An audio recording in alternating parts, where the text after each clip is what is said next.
Introduction. Hello everyone, I'm the narrator, and I'm here to help you today. I know you're using this video to sleep, so before we start, please like the video and subscribe to the channel. Also, let me know where you're from and what time it is as you're watching.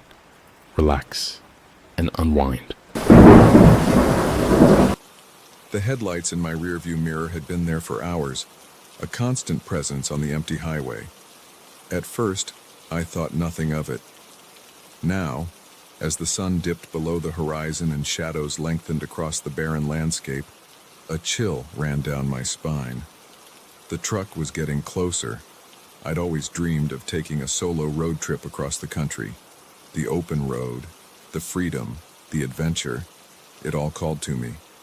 So when I finally got some time off work, I packed up my old Honda Civic and hit the highway. The first few days were everything I'd imagined. I sang along to the radio, stopped at quirky roadside attractions, and watched stunning sunsets paint the sky. But now, on day 4, something felt off. I'd been driving through the desert for hours. The monotonous landscape broken only by the occasional cactus or weathered rock formation. The solitude that had felt so freeing before now seemed oppressive. I glanced at my rearview mirror again. The truck was still there, a dark silhouette against the fading light. It had appeared behind me shortly after I'd stopped for gas at a small town about 100 miles back. At first, I barely noticed it.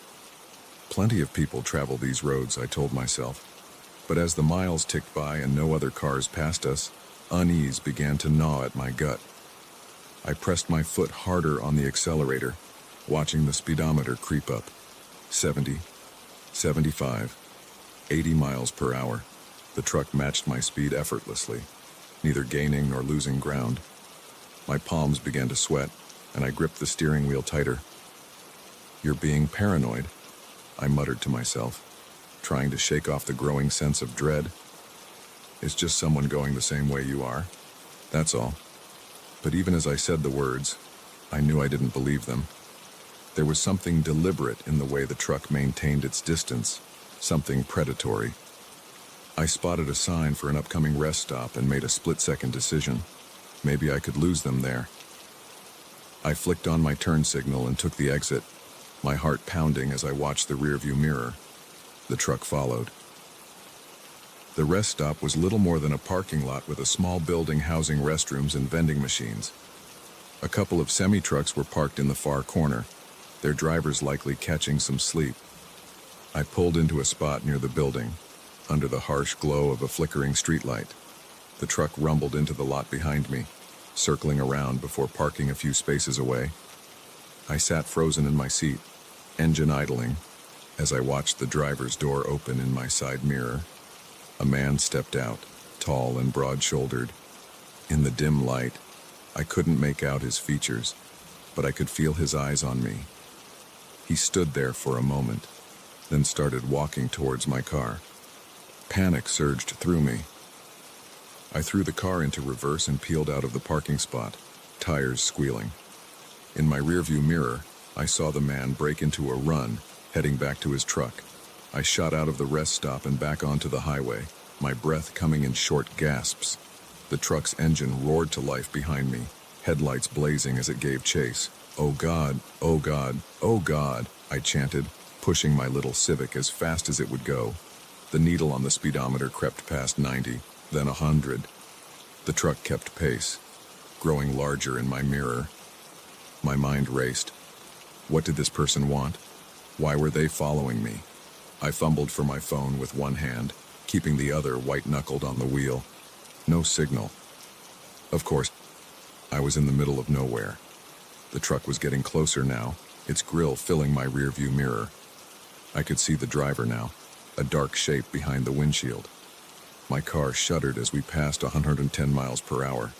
Suddenly, the truck swerved into the left lane. My breath caught in my throat as it pulled up alongside me. I risked a glance over and immediately wished I hadn't. The driver was staring right at me, a twisted grin visible even in the darkness. He revved his engine and swerved towards me. I jerked the wheel, nearly running off the road as I dodged the much larger vehicle. Heart pounding, I searched desperately for an escape route. Up ahead, I spotted a turnoff. Without thinking, I yanked the wheel hard to the right. My tires screeched in protest as I flew down the exit ramp, narrowly missing the guardrail. The new road was narrower, winding through rocky hills. I took the curves as fast as I dared, praying I wouldn't lose control.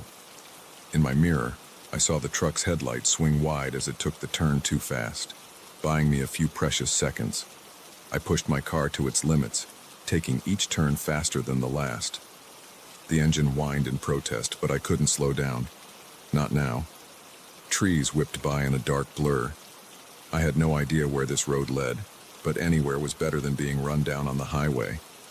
After what felt like hours, but was probably only minutes, I spotted lights up ahead. A town. I nearly cried with relief.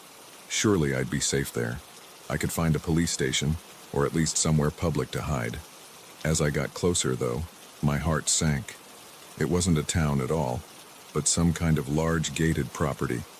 A sign flashed by too quickly for me to read. Some kind of factory, maybe. I slammed on my brakes as I approached the gate, skidding to a stop just short of the heavy metal bars. A small guardhouse stood to one side, but it was dark and empty. No, I muttered, looking around frantically. The gate was my only hope of safety.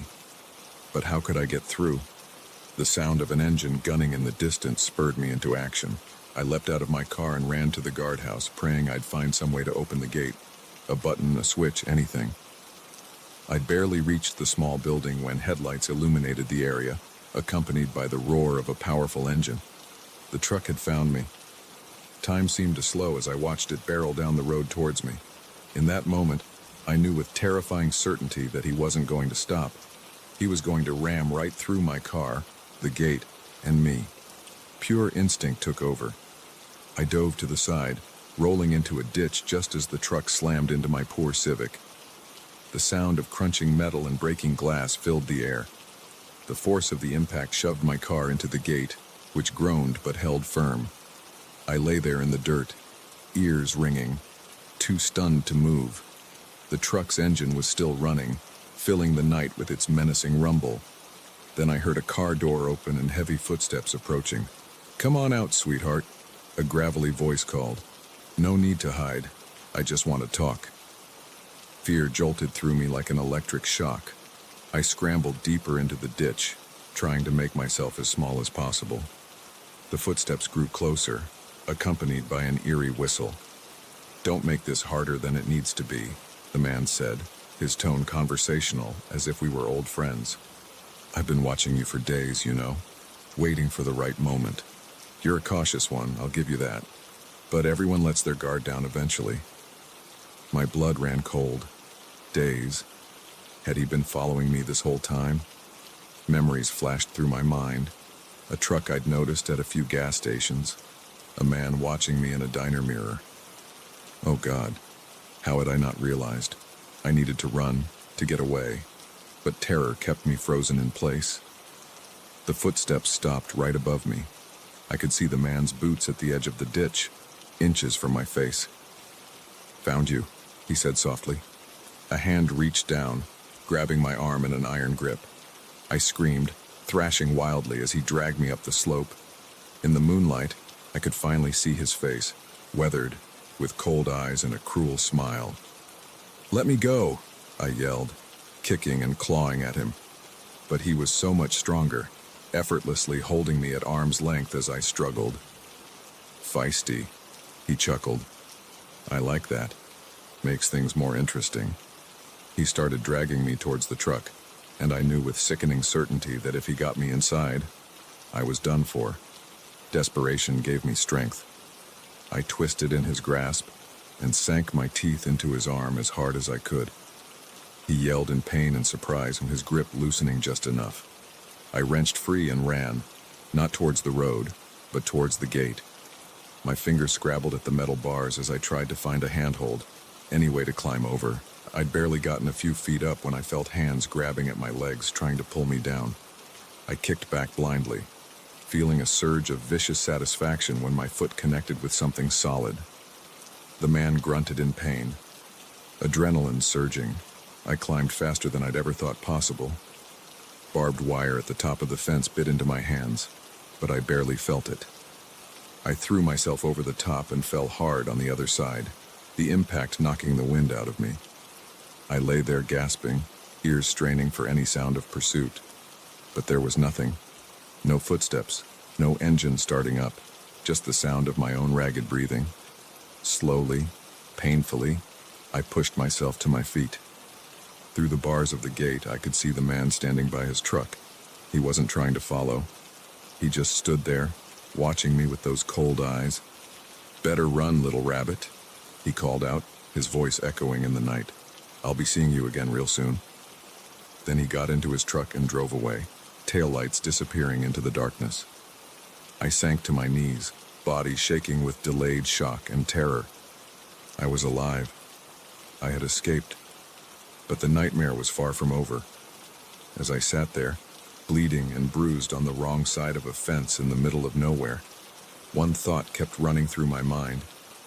How long until he came back to finish what he'd started?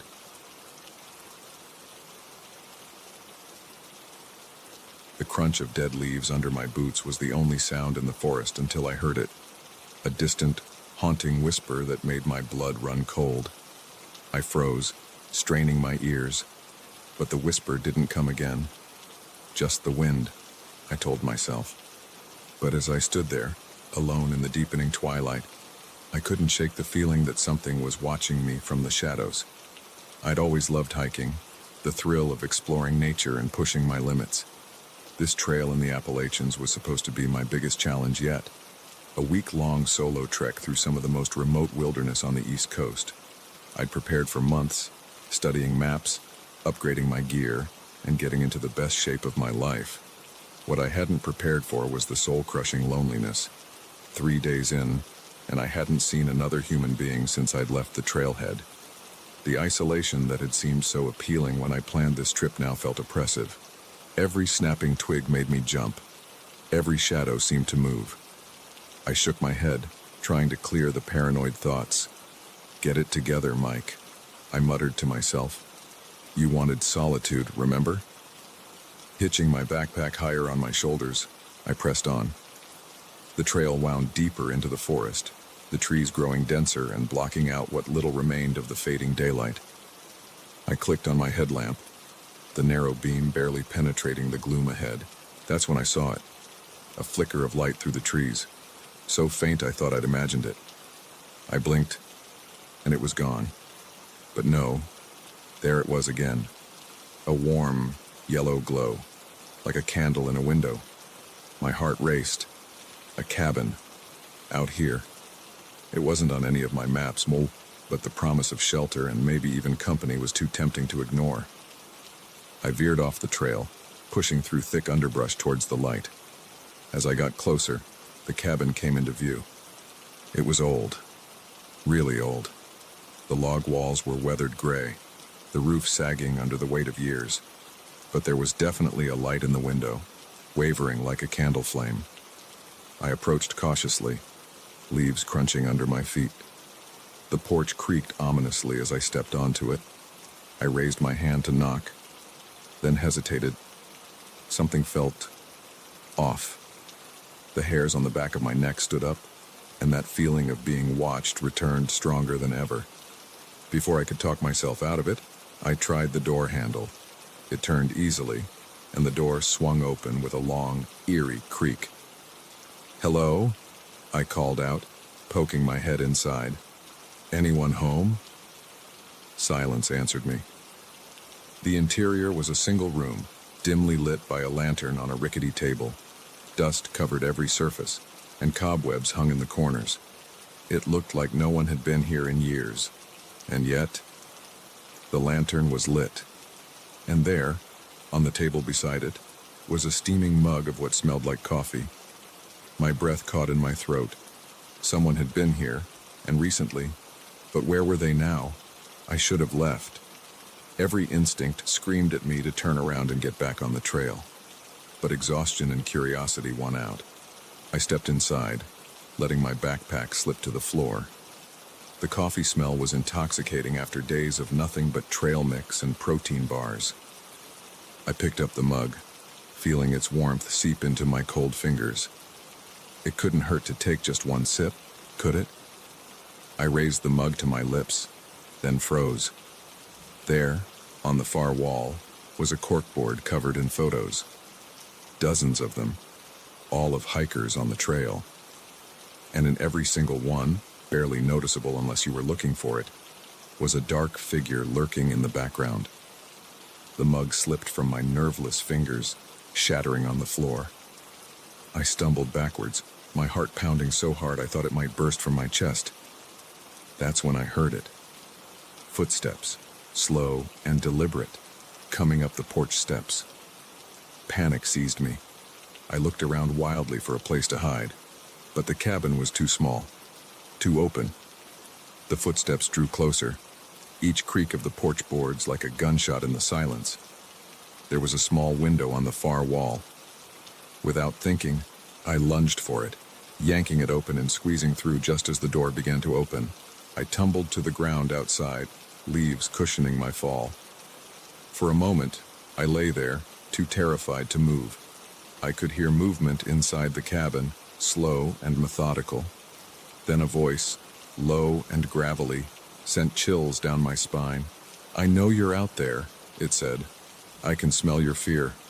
I scrambled to my feet and ran, not caring about the noise I made crashing through the underbrush. Branches whipped at my face. Roots threatened to trip me, but I didn't slow down. I just ran, blind panic driving me deeper into the dark forest. I don't know how long I ran. It could have been minutes or hours.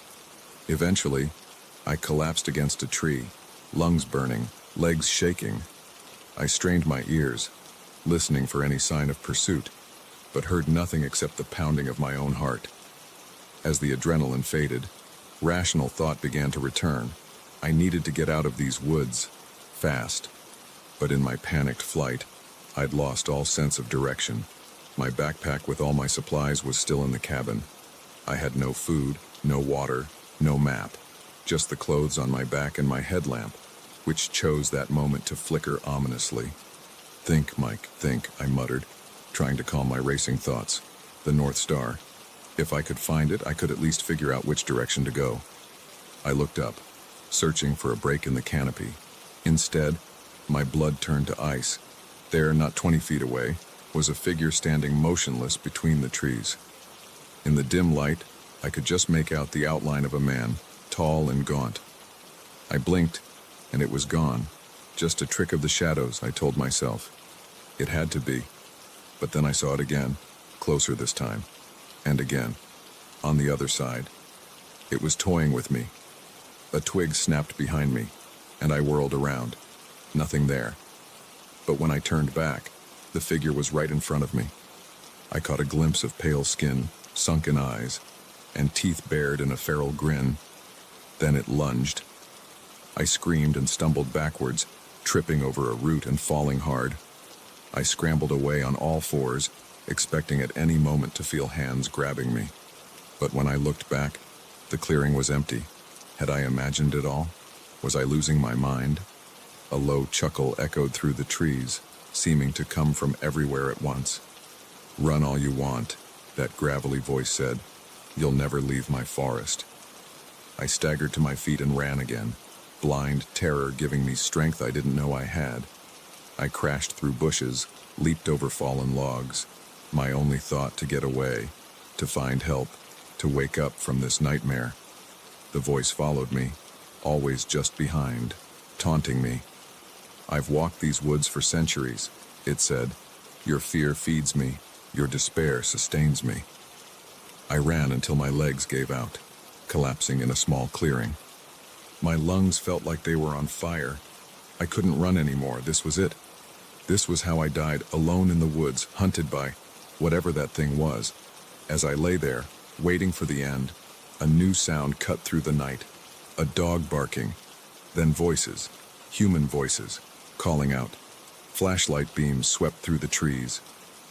"Hello?" I croaked, my voice hoarse. "Help! I'm over here." The voices grew closer. I heard my name being called. Park rangers. They'd been searching for me for days, ever since I'd failed to check in at my designated waypoint. As the rangers burst into the clearing, relief flooded through me. I was safe. It was over. But as they helped me to my feet, I saw it one last time. A pale face watching from the shadows, those sunken eyes filled with hunger and rage. Then it was gone, melting back into the darkness of the forest. The rangers said I was lucky to be alive. Exposure, dehydration, a nasty concussion from where I'd hit my head falling. By all rights, I shouldn't have survived.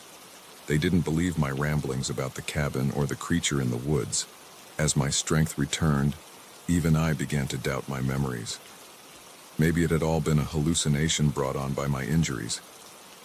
But sometimes, late at night, I still hear that gravelly chuckle, and I know that somewhere out there, in the deepest, darkest part of the forest, something is waiting, watching, hungry for the next foolish hiker who wanders off the trail.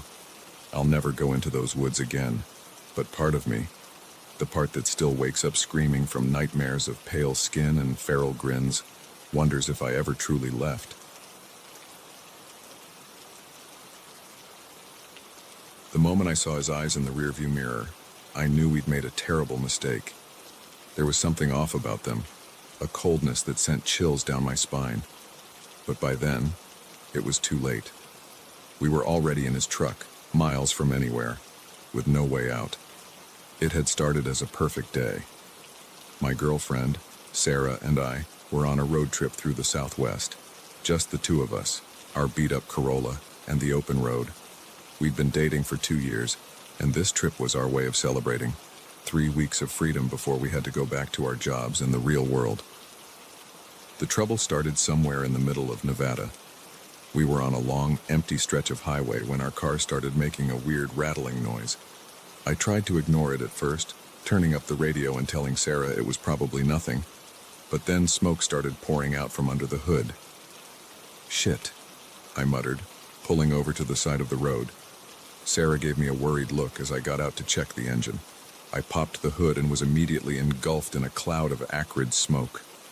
Coughing, I waved it away and peered inside. I'm no mechanic, but even I could tell this was bad. Something had blown, and there was oil everywhere. "What's wrong?" Sarah asked, coming to stand beside me. I shook my head. "I have no idea, but we're not driving anywhere in this." We both looked up and down the highway. Nothing but desert in every direction, shimmering in the late afternoon heat. We hadn't passed another car in at least an hour. "What do we do?" Sarah's voice had an edge of panic to it. I pulled out my phone. No signal, of course. "I guess we wait and hope someone drives by," I said, trying to sound more confident than I felt. We sat on the hood of the car, watching the sun sink lower in the sky. An hour passed, then 2. The temperature dropped rapidly as night approached. Still no cars. "We can't stay out here all night," Sarah said, shivering. "It's going to get freezing." I was about to suggest we try walking to find cell service when we saw the headlights. A truck was approaching from the direction we'd come. Relief washed over me as I stood up, waving my arms. The truck slowed and pulled over in front of us. It was an old pickup, covered in dust and dents. The driver's door opened, and a man got out. He was tall and wiry, probably in his 50s, with weathered skin and a scraggly gray beard. He wore dirty jeans and a flannel shirt despite the heat. "You folks having some trouble?" he called out as he approached. I nodded. "Yeah, our car broke down. We've been stuck here for hours." He peered under the hood, then shook his head. "That's not going anywhere without a tow. Nearest town's about 60 miles back." My heart sank. We'd never make it that far on foot, especially not at night. The man seemed to read my thoughts. "I can give you a ride if you want. I'm heading that way anyhow." I glanced at Sarah. She looked hesitant, and I couldn't blame her. Getting into a stranger's car in the middle of nowhere went against everything we'd ever been taught. But what choice did we have? "That would be great," I said. "Thank you." We grabbed our backpacks from the car and climbed into the truck. It smelled of cigarettes and something else I couldn't quite place. The man introduced himself as Earl as he started driving. At first, everything seemed fine. Earl made small talk, asking about our trip and where we were from. But as we drove, I started to notice little things that set me on edge. The way his eyes kept flicking to Sarah in the rearview mirror. How he'd sometimes trail off mid-sentence, like he was distracted by some private thought. And then there was the smell. That odd scent I'd noticed earlier was stronger now, metallic and vaguely sour. It reminded me of something, but I couldn't quite place it. We'd been driving for about half an hour when Earl suddenly turned off the highway onto a dirt road. "Shortcut," he said, noticing my confused look. "Save us some time." I wanted to object, to tell him to stick to the main road, but something in his tone made me hold my tongue. Sarah squeezed my hand, and I could feel her trembling slightly. The dirt road wound through the desert, lit only by the truck's headlights. We bounced and jolted over the rough terrain. Earl had stopped talking now, his eyes fixed on the road ahead. After about 10 minutes, he pulled to a stop in front of an old, run-down gas station. The windows were boarded up, and a faded sign hung crookedly above the door. "Gotta take a leak," Earl said, turning off the engine. "Won't be a minute." He got out, slamming the door behind him. As soon as he was gone, Sarah turned to me, her eyes wide with fear. "We need to get out of here," she whispered urgently. "Something's not right." I nodded, my mouth dry. "I know. But where would we go? We're in the middle of nowhere." Before she could answer, we heard a sound that made my blood run cold. A muffled scream, coming from inside the gas station. We both froze, straining our ears. There it was again, louder this time. A woman's voice crying out in terror. "Oh my God," Sarah gasped. "There's someone in there." I reached for the door handle, my heart pounding. But before I could open it, Earl was back. He slid into the driver's seat, a strange smile on his face. "All set," he said cheerfully. "Let's get going." I caught Sarah's eye. She gave a tiny nod. We both knew we couldn't leave, not if someone was in trouble. "Actually," I said, trying to keep my voice steady, "I need to use the bathroom too. Is it okay if I—" Earl's smile vanished. "No need for that, we're almost there." "Please," I insisted. "It'll just take a second." For a moment, I thought he was going to refuse. But then he shrugged. "Suit yourself, but make it quick." I got out of the truck, my legs shaking. As I walked towards the gas station, I heard Earl's door open behind me. "I'll come with you," he said. "Make sure you don't get lost." Panic surged through me. I reached the door and tried the handle. Locked. "It's around back," Earl said, far too close behind me. I turned to face him, backing up against the door. "I heard someone screaming," I said, dropping all pretense. "What's going on here?" Earl's face twisted into a snarl. "You should have minded your own business, boy." He lunged at me, faster than I would have thought possible for a man his age. I ducked, feeling his fingers graze my hair. I shoved him hard, sending him stumbling backwards, and ran. "Sarah!" I yelled. "Run!" I saw her jump out of the truck, her face pale with terror. Earl was right behind me, cursing and spitting. I reached Sarah and grabbed her hand, pulling her along as we sprinted into the darkness. We ran blindly, stumbling over rocks and scrub brush. I could hear Earl crashing through the desert behind us, getting closer. Sarah tripped and fell, crying out in pain. I hauled her to her feet, but those few seconds were all Earl needed. He tackled me from behind, driving me to the ground. The impact knocked the wind out of me. I struggled, trying to throw him off, but he was strong, his weight pinning me down. "Get off him," Sarah screamed. I saw her grab a rock and bring it down hard on Earl's head. He grunted in pain and rolled off me. I scrambled to my feet, gasping for air. Earl was already getting up, blood trickling down the side of his face. "You're gonna regret that," he growled. He reached into his pocket and pulled out a wicked-looking knife. The blade glinted in the moonlight as he advanced on us. Time seemed to slow down. I looked around desperately for something, anything we could use to defend ourselves. That's when I saw it, the glint of metal half buried in the sand. A pipe or a piece of rebar, I couldn't tell which, but it was something. I dove for it just as Earl lunged at Sarah. My hand closed around cold metal, and I swung without thinking. There was a sickening crunch as the pipe connected with Earl's skull. He dropped like a stone. For a moment, we just stood there, panting. Earl lay motionless at our feet. I felt numb, my mind struggling to process what had just happened. Sarah's voice snapped me back to reality. "We need to go, now." I nodded, still clutching the pipe. "The gas station. We need to check." We approached the building cautiously. The back door was locked with a heavy padlock. I smashed it open with the pipe, my hands shaking. The interior was dark and musty. We found a light switch, and fluorescent bulbs flickered to life, revealing a scene out of a nightmare. The room was filled with cages, and in those cages, I won't describe what we saw. Some things are better left unsaid, but we got those people out. We called the police from the gas station's old landline. They came, along with ambulances and a whole circus of FBI agents. They told us later that Earl had been operating in the area for years, that we'd stumbled onto something bigger and darker than we could have imagined. They called us heroes. But in my dreams, I still see Earl's cold eyes in the rearview mirror. I still smell that metallic, sour scent.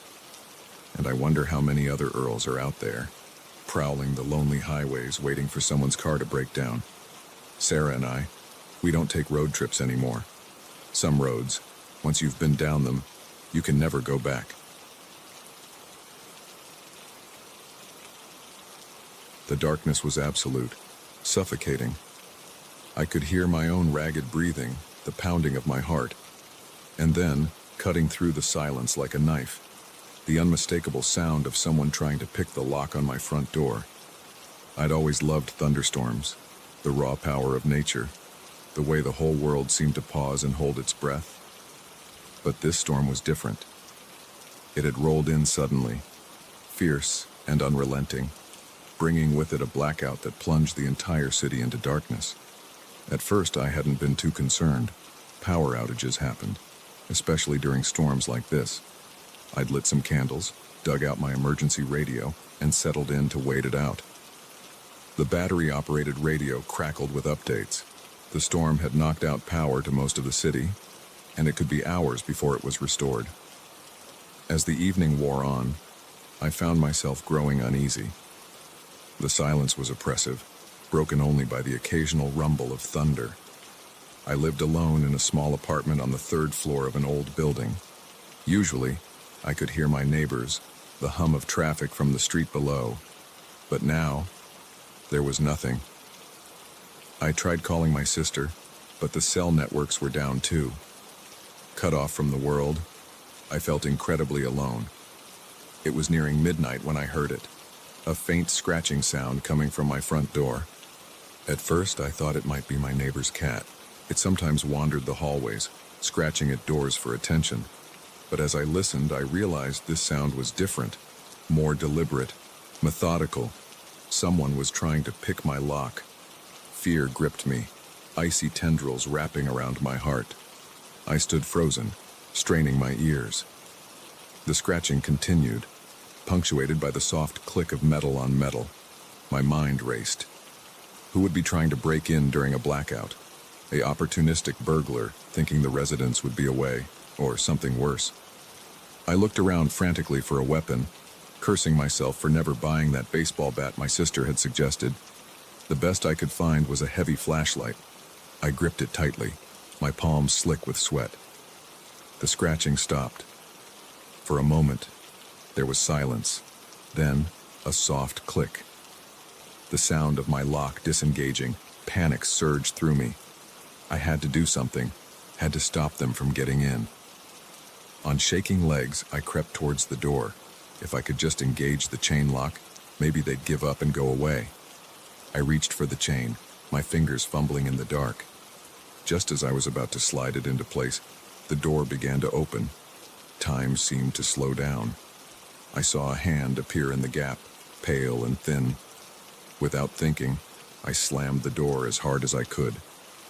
There was a sickening crunch and a howl of pain. The hand disappeared, and I heard a thud as someone fell back into the hallway. Adrenaline coursing through me, I slammed the door shut and engaged every lock. Then I backed away, brandishing my flashlight like a club. "I've called the police," I shouted, hoping my voice didn't betray my terror. "They're on their way right now." It was a lie, of course. With the phones down, there was no way to call for help. But maybe it would be enough to scare them off. For a long moment, there was silence. Then, a voice came from the other side of the door. Low, raspy, filled with barely contained rage. "You shouldn't have done that." The word sent chills down my spine. This wasn't some random burglar. This person, whoever they were, had come for me specifically. I heard movement in the hallway, the sound of someone getting to their feet, then a thud against my door, hard enough to make it shudder in its frame. They were trying to break it down. I backed away, my mind racing. The fire escape. If I could just make it to the window, I could climb down to the street. Another thud, louder this time. The wood of the door creaked ominously. I turned and ran for the bedroom, where the fire escape was. Behind me, I heard the splintering of wood. They were getting through. I reached the window and yanked it open, cold rain lashing my face. I climbed out onto the metal grating of the fire escape, the wind buffeting me as I began to descend. 1 floor down, 2, my foot slipped on the wet metal, and I nearly fell. I clung to the railing, heart pounding. A flash of lightning illuminated the world for a brief moment. And there, looking down at me from my bedroom window, was a figure. Tall, gaunt, with eyes that seemed to glow in the darkness. I scrambled down the last flight of stairs and dropped to the alley below, pain shooting through my ankles as I landed. But I couldn't stop. I ran. The rain was coming down in sheets now, soaking me to the bone. I ran blindly through the dark streets, not knowing where I was going, only that I had to get away. I don't know how long I ran. Eventually, I found myself in a part of the city I didn't recognize. The streets were narrow here, the buildings old and crumbling. I slowed to a walk, gasping for breath, trying to get my bearings. That's when I saw the church.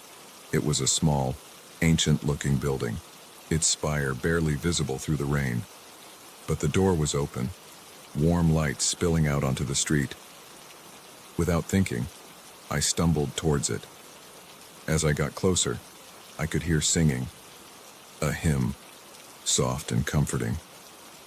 I reached the doorway and collapsed to my knees, exhausted.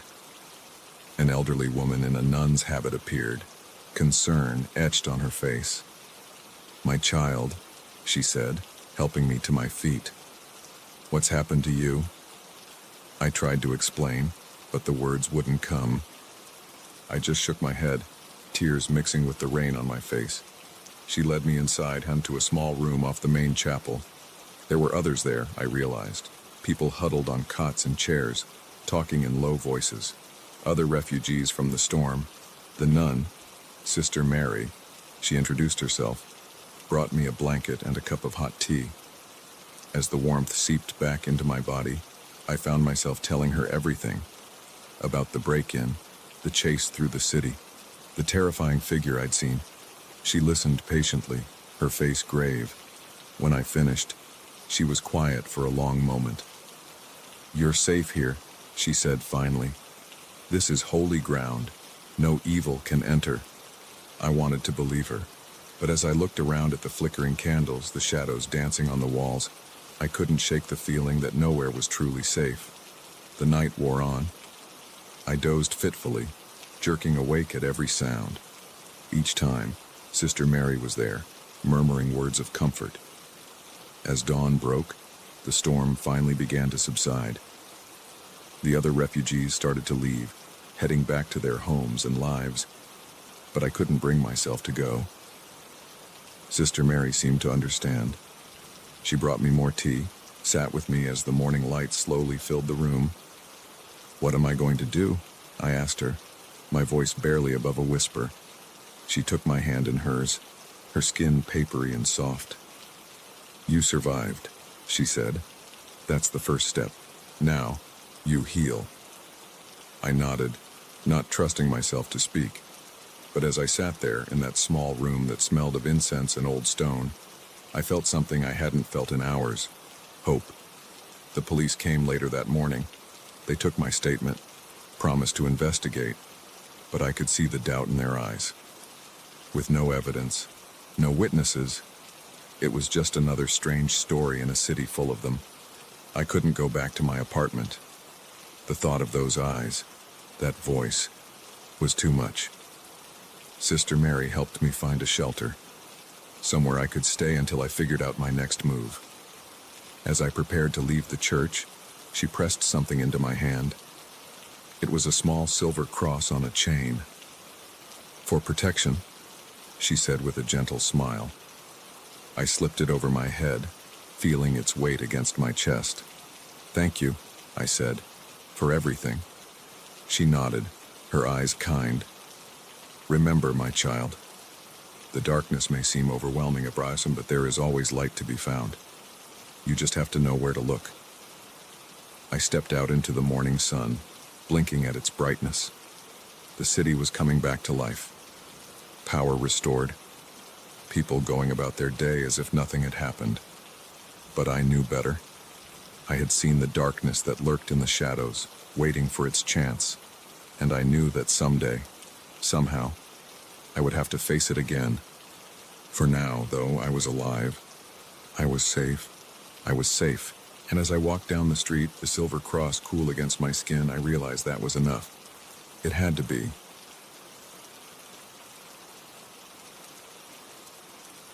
The first shotgun blast nearly took my head off. It whistled past my ear, shattering the calm of the forest and sending birds scattering into the sky.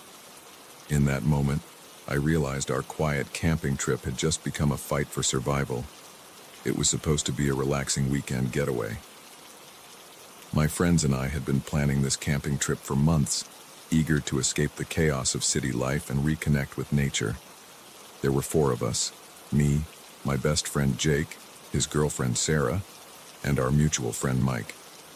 We'd found a spot deep in the national forest, far from the usual campgrounds and hiking trails, the kind of place where you could really feel alone in the wilderness. The drive out had been full of laughter and excitement. We sang along to old road trip playlists, stopped at quirky roadside attractions, and marveled at the changing landscape as urban sprawl gave way to rolling hills and dense forests. We arrived at our campsite late Friday afternoon. It was perfect, a small clearing near a babbling brook, surrounded by towering pines.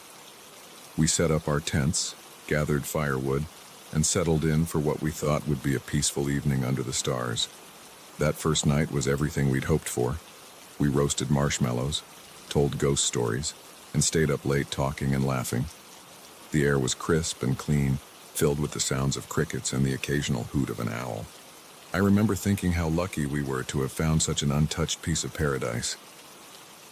Saturday morning, we woke up early, eager to explore. After a quick breakfast of instant oatmeal and camp coffee, we set off on a hike. The trail was rough and overgrown, clearly not used much, but that only added to the sense of adventure. We spent hours wandering through the woods, marveling at hidden waterfalls and spotting wildlife. It was on our way back to camp that things started to feel off. I noticed it first, a stillness in the air, like the forest was holding its breath. The birds had gone quiet, and even the wind seemed to have died down. "Guys," I said, stopping in my tracks. "Do you hear that?" Jake looked at me, confused. "Hear what?" "Exactly," I replied. Nothing. It's too quiet. As if on cue, a twig snapped somewhere in the underbrush. We all whirled towards the sound, but there was nothing there. Just shadows and leaves. It's probably just a deer, Sarah said, but her voice was tense. We picked up our pace, suddenly eager to get back to the relative safety of our campsite. As we walked, I couldn't shake the feeling that we were being watched. Every rustle of leaves, every shadow, seemed to hide potential threats. We burst into our clearing, half expecting to find our camp ransacked by bears or other wildlife. But everything was exactly as we'd left it. We all let out a collective sigh of relief. "See?" Mike said, forcing a laugh. We were worried over nothing, but our relief was short-lived. As we started to prepare dinner, we heard the sound of an engine in the distance. It grew louder, accompanied by the crunch of tires on gravel. Someone was coming down the old logging road that led to our campsite. A battered pickup truck burst into the clearing, skidding to a stop in a cloud of dust. 3 men got out, all of them burly and bearded, wearing dirty flannel shirts and camo pants. They looked like something out of Deliverance, and my stomach dropped as I realized we were in trouble. The oldest of the 3, a grizzled man with a scar running down his cheek, stepped forward. Well, he drawled. "What do we have here?" Jake, always the diplomat, tried to defuse the situation. "Hey there," he said, forcing a smile. "We're just camping for the weekend. Is this your land? We didn't mean to trespass if it is." The man's eyes narrowed. "This ain't your land, city boy. This here's our hunting grounds. Has been for generations." I glanced at the others, seeing my own fear reflected in their eyes. We were miles from anywhere, with no cell service. If these men decided to cause trouble, there was no one around to help us. "We're sorry," Sarah said, her voice shaking slightly. "We didn't know. We can leave if you want." The man considered this for a moment, then shook his head. "Nah, you folks ain't going nowhere. Not till we decide what to do with you."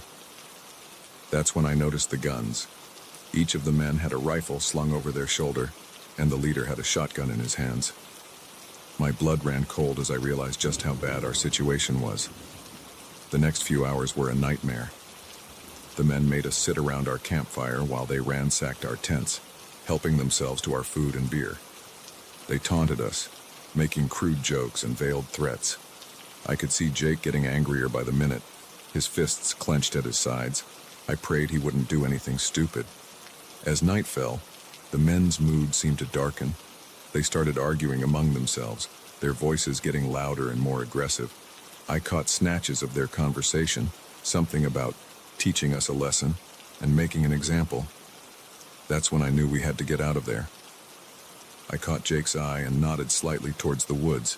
He understood immediately, and I saw him whisper something to Sarah and Mike. We waited for our chance, tensed and ready to run. It came when the youngest of the men stumbled away from the fire to relieve himself. In that moment of distraction, we bolted. We crashed through the underbrush, branches whipping at our faces as we ran. Behind us I heard shouts of anger, then the sound that will haunt my nightmares forever, the boom of a shotgun. The blast missed us, but only just. I felt the wind of its passage, heard the pellets tearing through leaves inches from my head. We ran harder, pure adrenaline driving us forward. The men were right behind us, crashing through the woods like angry bears. I could hear them shouting, their voices filled with rage and bloodlust. Another shot rang out, then another. They were firing blindly into the darkness, hoping to hit us by sheer luck.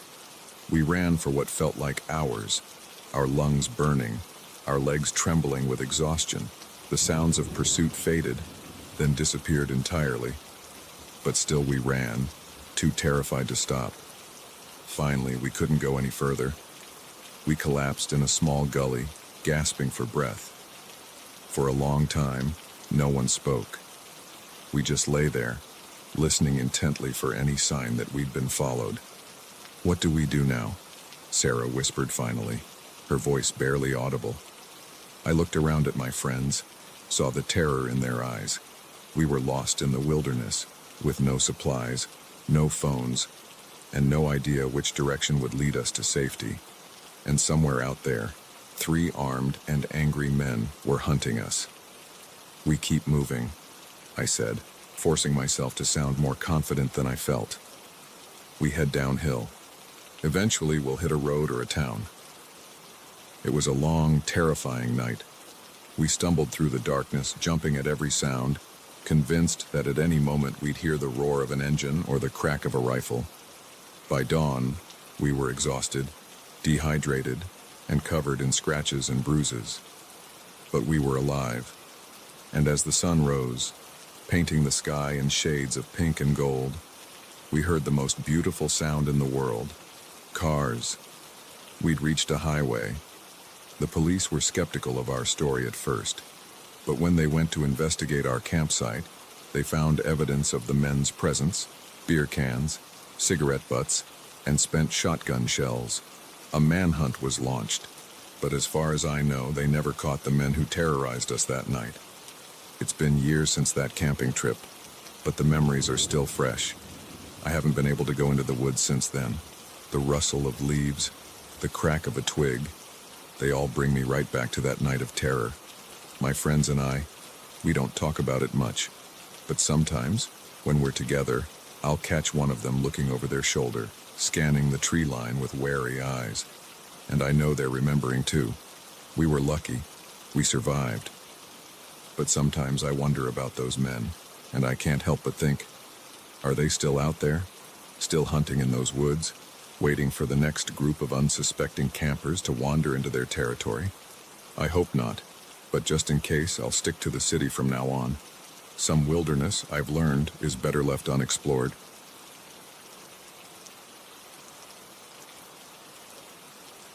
The first thing I noticed was the smell. Acrid, chemical, wrong. It hit me as soon as I opened the warehouse door, and in that moment, I knew I'd stumbled onto something I wasn't supposed to see. I'd been working the night shift at Midwest Distribution for about 6 months. It was a boring job, but it paid the bills. Every night from 10 p.m. to 6 a.m., I'd patrol the massive warehouse complex, making sure everything was secure. Nothing ever happened. Until that night.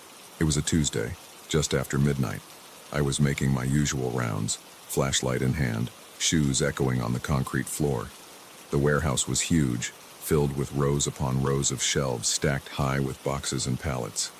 During the day, it was a hive of activity, but at night, it was eerily silent. I'd just finished checking the east wing when I noticed something odd. A faint light coming from under the door of storage unit 17. That unit had been empty for months, or so I thought.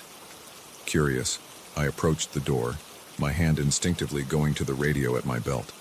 The smell hit me as soon as I cracked the door open. It was like nothing I'd ever encountered before, a mix of ammonia, bleach, and something else I couldn't identify.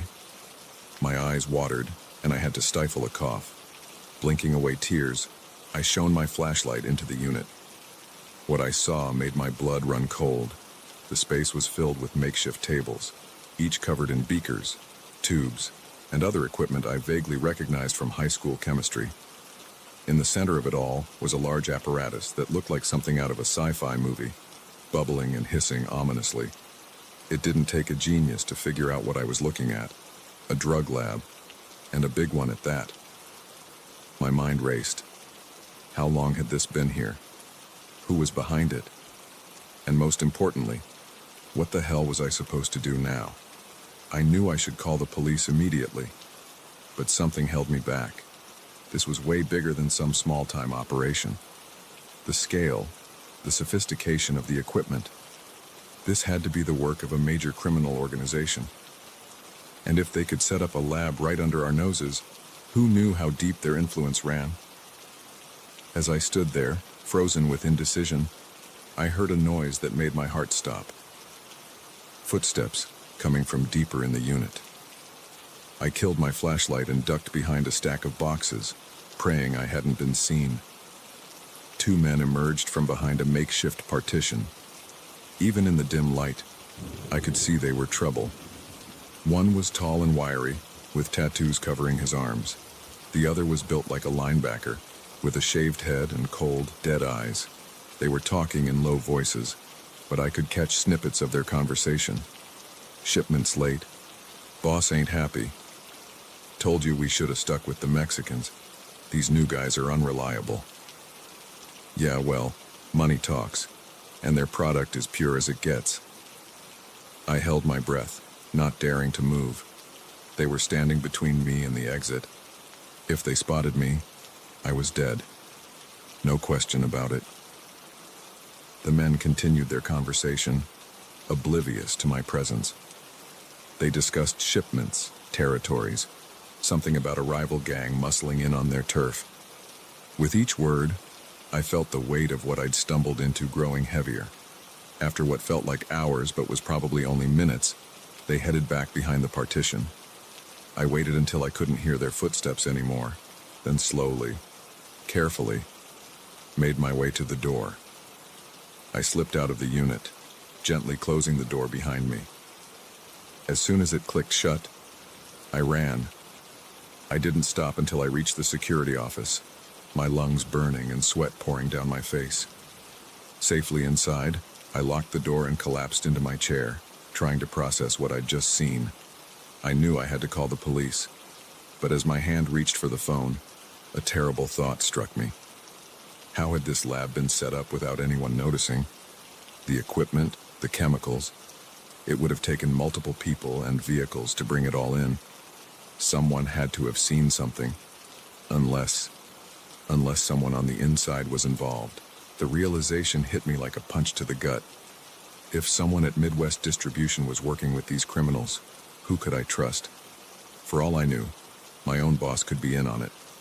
I sat there for a long time, weighing my options. If I went to the police, I risked tipping off whoever was involved. They might destroy the evidence, or worse, come after me.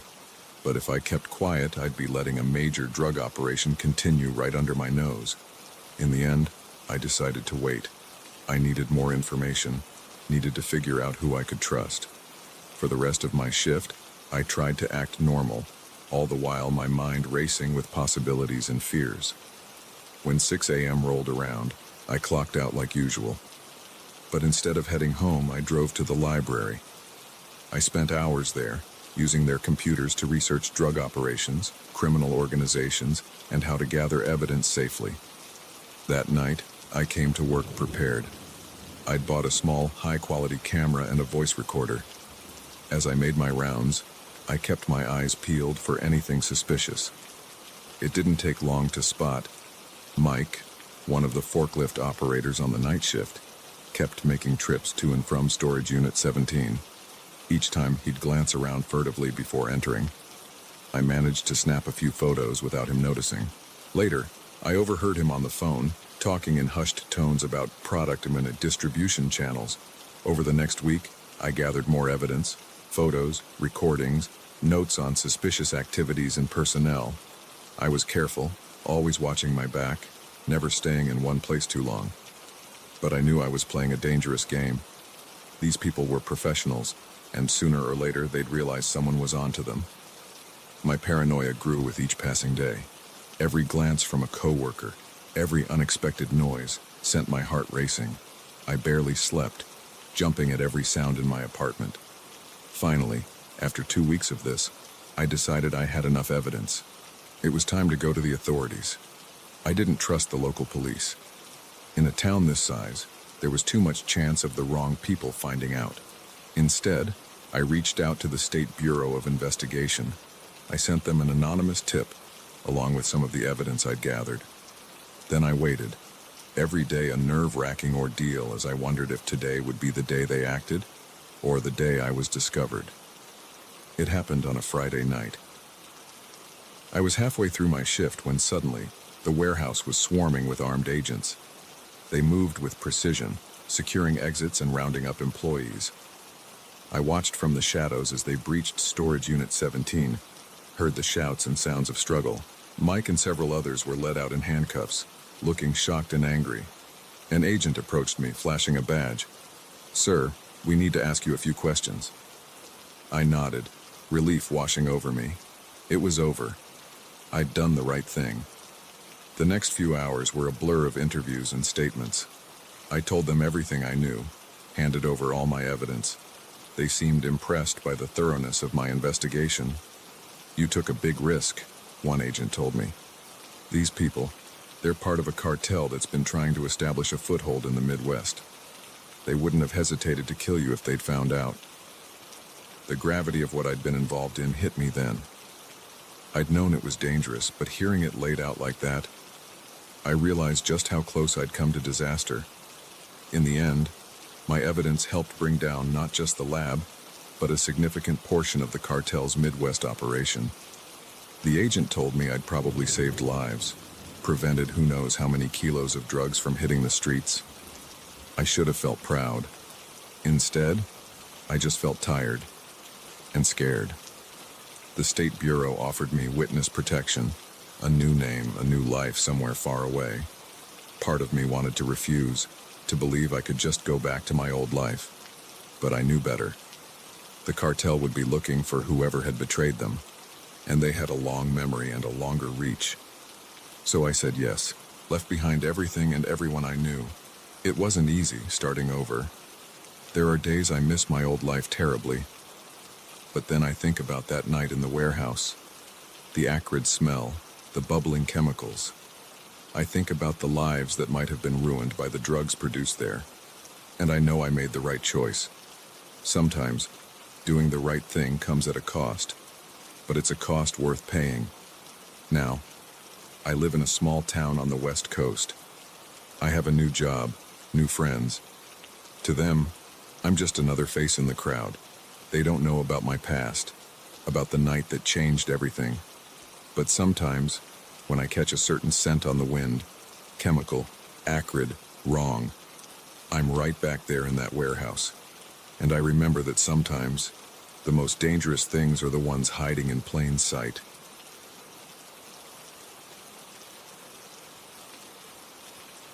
The moment I saw their eyes, I knew I'd made a terrible mistake. Cold, empty, devoid of any warmth or humanity. In that instant, I realized these weren't the friendly locals they'd pretended to be. They were something else entirely, and I was trapped in their village with no way out. It had all started so innocently. I was backpacking through Europe, living out the dream I'd had since college. 3 months of freedom before I had to return to the real world and start my corporate job. I'd been having the time of my life, hopping from one bustling city to another, soaking in the culture, the history, the sheer aliveness of it all. But after weeks of crowded hostels and tourist-packed attractions, I was craving something different, something off the beaten path. That's when I met Carol and Magda at a small cafe in Prague. They were an older couple, probably in their 60s, with weathered faces and warm smiles. We got to talking, and they told me about their village in the countryside. The way they described it made it sound like paradise. Quaint houses, rolling hills, a simpler way of life untouched by the modern world. "You should visit," Magda said, her eyes twinkling. "We don't get many tourists. It would be a real Czech experience." It sounded perfect. A chance to see the real Czech Republic, away from the tourist traps. When they offered me a ride, I didn't hesitate. The drive took several hours, taking us further and further from the city. The landscape changed, becoming more rural, more rugged. We passed through small towns, then nothing but forests and fields. I lost cell service about an hour in, but I wasn't concerned. I was too excited about the adventure ahead. As we drove, Carol and Magda told me stories about their village, its history, its traditions. They spoke with such pride, such love for their home. It made me even more eager to see it for myself. The sun was setting when we finally arrived. At first glance, it was everything they'd promised. Picturesque houses with red-tiled roofs, a small square with a centuries-old church, chickens pecking in front yards and the smell of wood smoke in the air. Carol and Magda introduced me to some of the villagers who were out and about. Everyone seemed friendly, welcoming. They invited me to stay in the village's only guest house, a cozy building that looked like it was straight out of a fairy tale. That first night, I joined Carol and Magda for dinner at the local pub. The food was hearty and delicious, the beer was excellent, and the atmosphere was lively. Villagers kept coming up to our table, curious about the American visitor. They asked me questions about my travels, about life in the States. I felt like a minor celebrity. As the night wore on and the beer flowed freely, I found myself promising to stay for a few days. Why not? I had the time, and this seemed like the authentic experience I'd been looking for. The next morning, I woke up feeling refreshed and excited to explore. I spent the day wandering the village, chatting with locals, even helping out with some farm work. Everyone was so friendly, so eager to share their way of life with me. But as the day progressed, I started to notice little things that seemed off. The way conversations would stop abruptly when I approached, the furtive glances some villagers would exchange, and there was something about their smiles that didn't quite reach their eyes. I tried to shake off these feelings, telling myself I was just being paranoid. These people had welcomed me with open arms. I was just experiencing culture shock, that's all. That night, there was a festival in the village square.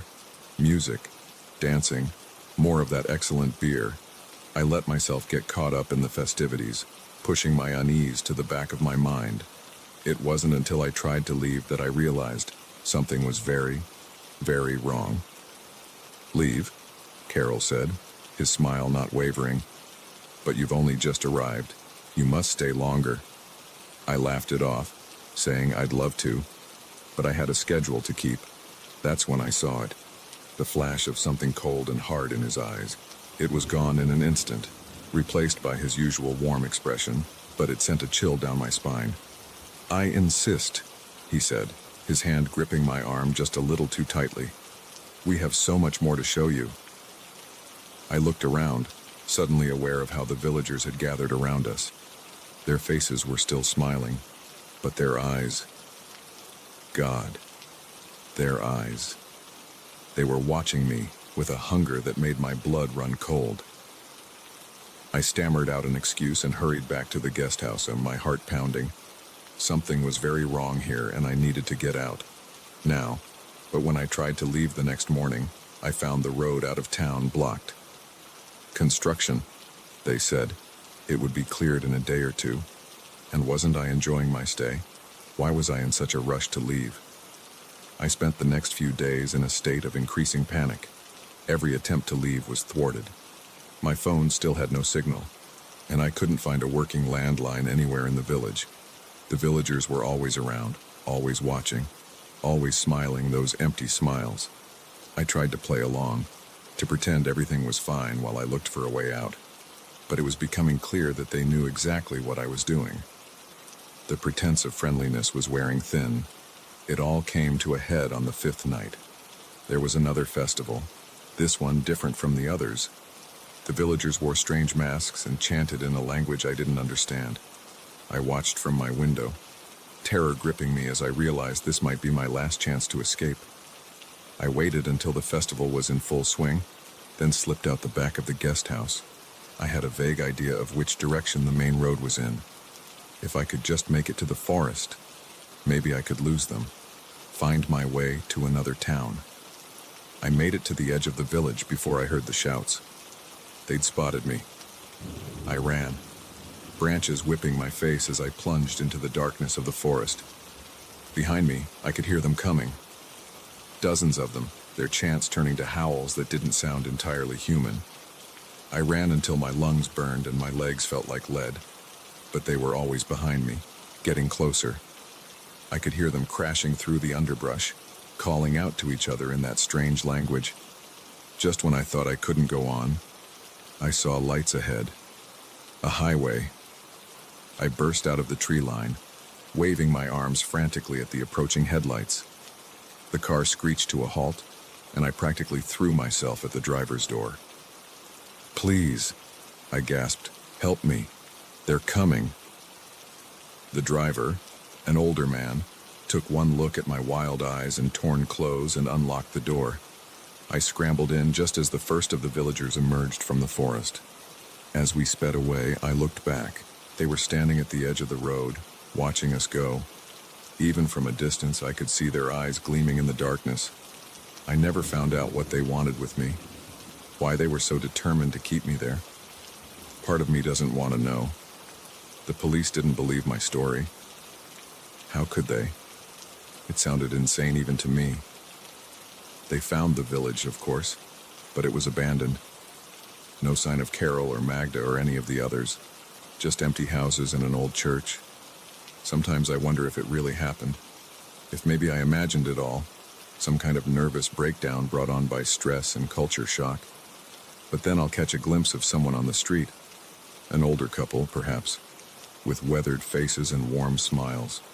And for a moment, I'll see those eyes again. Cold, empty, hungry. And I'll remember that sometimes the most dangerous places are the ones that seem the most welcoming. That evil can wear a friendly face, and that some villages are best left undiscovered. I don't travel much anymore. The world suddenly seems a lot smaller, a lot darker.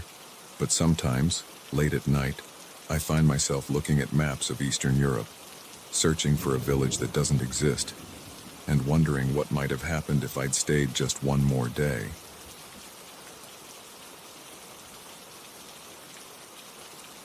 The moment I saw the handwriting on the note, my blood turned to ice. It was the same messy scrawl that had been appearing on our doorstep for weeks. But this time, the message wasn't outside. It was on my bedroom mirror, written in what looked horribly like blood. I see you when you sleep. We'd moved to the old farmhouse 3 months ago.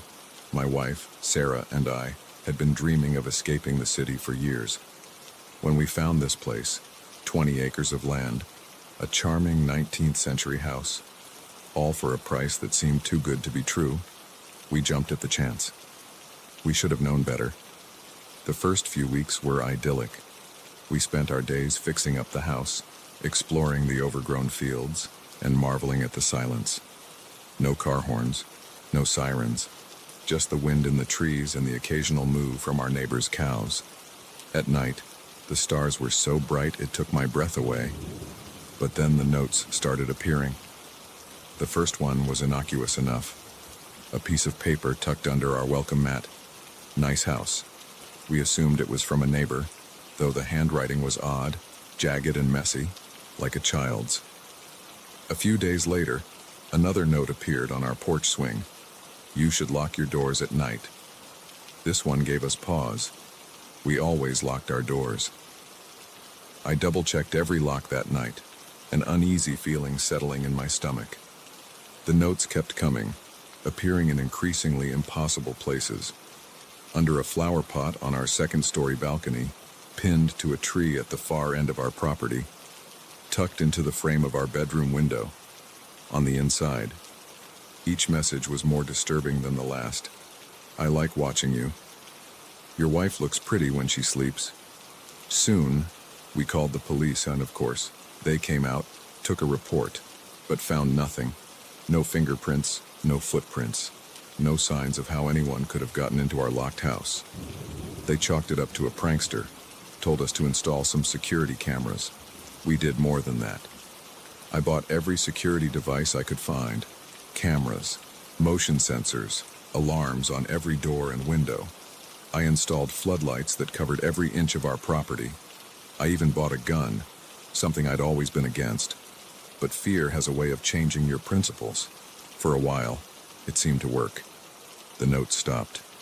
We started to relax, to think maybe it really had just been kids playing a sick joke. Then came the night I found the note on our bedroom mirror. I stared at it, my mind refusing to process what I was seeing. How? How had they gotten in? We had alarms, cameras, locks on every entrance. I'd checked them obsessively before we went to bed, like I did every night. Sarah stirred in her sleep, and I quickly wiped away the message before she could see it. She'd been on the verge of a breakdown over the previous notes. This one would push her over the edge. I spent the rest of the night poring over our security footage, checking every camera, every sensor. Nothing. No sign of intruders. No alarms triggered. It was as if the note had materialized out of thin air.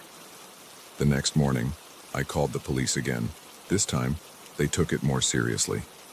They swept the house, dusted for prints, interviewed our neighbors, Still nothing. "Look," the detective said, his face grave. "I'm going to be straight with you. This level of, intrusion, it's not normal. Whoever's doing this, they're not just some kid playing pranks. You should consider staying somewhere else for a while." But we had nowhere else to go. We'd sunk every penny we had into this house. And part of me, the part that wasn't consumed by fear, was angry. This was our home. I'd be damned if I let some psycho drive us out of it. So we stayed. I took time off work, spent my days patrolling the property with my gun, jumping at every sound. Sarah was a wreck, barely sleeping, constantly looking over her shoulder. We argued more than we ever had in our 10 years of marriage, the stress eating away at our relationship. The notes kept coming, always in impossible places. Inside a locked drawer, in the middle of our perfectly made bed, carved into the bark of a tree that I swear hadn't been marked the day before. We tried everything. I rigged tripwires, installed more cameras, even sprinkled flour on the floors to catch footprints. Nothing worked. It was as if we were dealing with a ghost. Weeks passed, and the constant fear began to take its toll. I lost weight. Dark circles formed under my eyes from lack of sleep. Sarah started talking about seeing shadows out of the corner of her eye, hearing whispers in empty rooms. I worried she was losing her grip on reality. Hell, I worried I was losing mine. Then came the night that changed everything. I woke up to the sound of Sarah screaming. I bolted upright, fumbling for the gun I now kept on my nightstand. In the dim light, I saw a figure standing at the foot of our bed. Tall, unnaturally thin, with limbs that seemed too long for its body. I raised the gun, my hand shaking so bad I could barely aim. "Get out," I yelled, trying to sound braver than I felt. "Get out or I'll shoot." The figure turned, slowly, and I felt my heart stop. Its face, God, its face. It was like nothing I'd ever seen before. Pale, almost translucent skin stretched tight over an elongated skull. Eyes that were too big, too black, and its mouth. A lipless gash that split its face in a grotesque parody of a smile. I fired. The gunshot was deafening in the small room. The figure jerked as the bullet hit it, but it didn't fall.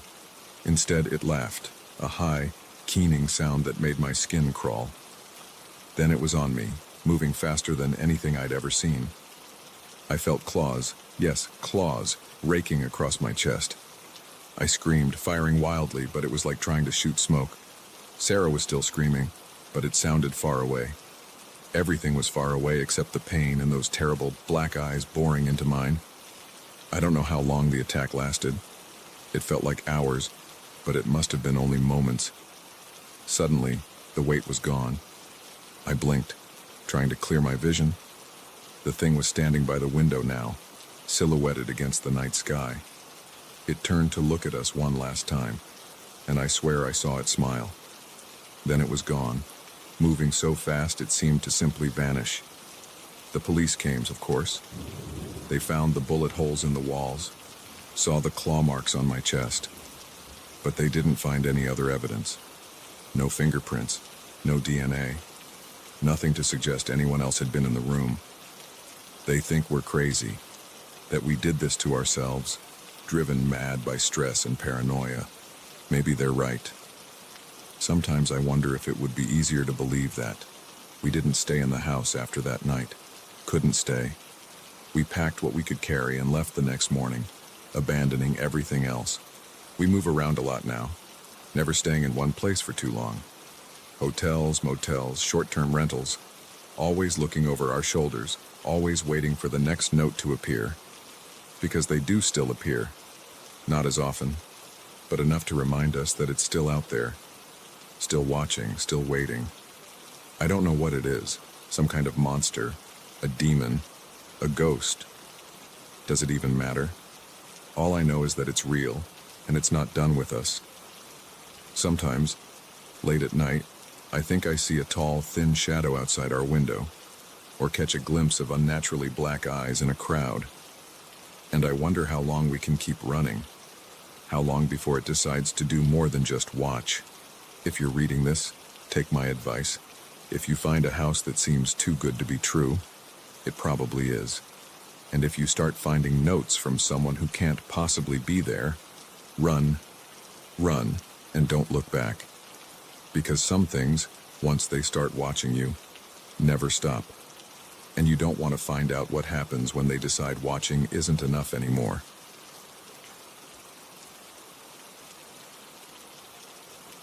The crunch of leaves under my boots stopped abruptly as I froze, my blood turning to ice. There, in the clearing where I'd set up camp just hours ago, were fresh footprints that weren't mine. Someone, or something, had been here while I was gone, and judging by the stillness of the forest around me, they might still be watching. I'd always been an avid solo hiker, priding myself on my ability to navigate the wilderness alone. The solitude, the connection with nature, the sense of self-reliance, it was intoxicating. So when I'd gotten a week off work, I didn't hesitate to pack my gear and head for the Appalachian Trail. I'd hiked sections of it before, but this time I was pushing further, deeper into the remote backcountry. The first 2 days were everything I'd hoped for. The weather was perfect, crisp autumn air filled with the scent of pine and decaying leaves. I'd made good time, covering more ground than I'd planned. By the third day, I was well off the main trail, in an area so isolated I hadn't seen another soul since yesterday morning. I'd found the perfect campsite just as the sun was setting, a small clearing near a bubbling stream, sheltered by towering pines. I'd set up my tent, gathered firewood, and was just about to start dinner when I realized I'd left my water filter down by the stream. No big deal, I thought. It was only a 5-minute walk, but as I approached my campsite on the way back, that feeling of peaceful solitude evaporated in an instant. Something was wrong. The hair on the back of my neck stood up before I even consciously processed what I was seeing. Footprints, large ones, much bigger than my own, pressed into the soft earth around my tent. They hadn't been there when I left. I stood frozen at the edge of the clearing, my eyes darting from the footprints to the surrounding forest. The woods suddenly seemed sinister, the lengthening shadows hiding potential threats. I strained my ears, but heard nothing over the pounding of my own heart. Slowly, carefully, I approached my tent. Nothing seemed disturbed at first glance, but then I noticed my backpack. I always left it just inside the tent flap, but now it was sitting outside, slightly unzipped. With shaking hands, I opened it further. My breath caught in my throat. My food was gone, every energy bar, every freeze-dried meal, even the trail mix I'd made myself. All of it vanished. Panic started to set in. I was at least 2 days' hike from the nearest town with no food. But that was secondary to the more immediate concern. Whoever had done this could still be nearby. I debated calling for help, but there was no cell service this far out. I had an emergency beacon, but did this qualify as an emergency? I wasn't hurt, just scared. As darkness fell, I realized I had to make a decision. Hike out now, in the dark, risking getting lost, or spend the night here, knowing someone was out there. In the end, fear of the unknown forest at night outweighed my fear of the mysterious intruder. I decided to stay, but sleep wouldn't come easy. I built up my fire, creating a circle of light that felt pitifully small against the pressing darkness of the forest. Every snap of a twig, every rustle of leaves made me jump. I kept my hiking knife close, though I doubted it would be much use against whatever was out there. As the night wore on, my imagination ran wild. Was it a bear, unusually adept at opening zippers? A desperate hiker, stealing food to survive? Or something worse? I must have dozed off eventually, because I woke with a start, disoriented. The fire had died down to embers, and the forest was pitch black. For a moment, I couldn't remember where I was or why I felt so afraid. Then I heard it. Footsteps, slow and deliberate, circling the clearing. I sat up, my heart pounding so hard I thought it might burst from my chest. I fumbled for my flashlight, but my hands were shaking so badly I dropped it. The footsteps stopped. Hello? I called out, my voice embarrassingly weak. Is someone there? Silence. Not just quiet, but an absolute absence of sound. No insects chirping, no leaves rustling, as if the whole forest was holding its breath. Then a voice, low and gravelly, coming from just beyond the ring of fading firelight. You shouldn't be here.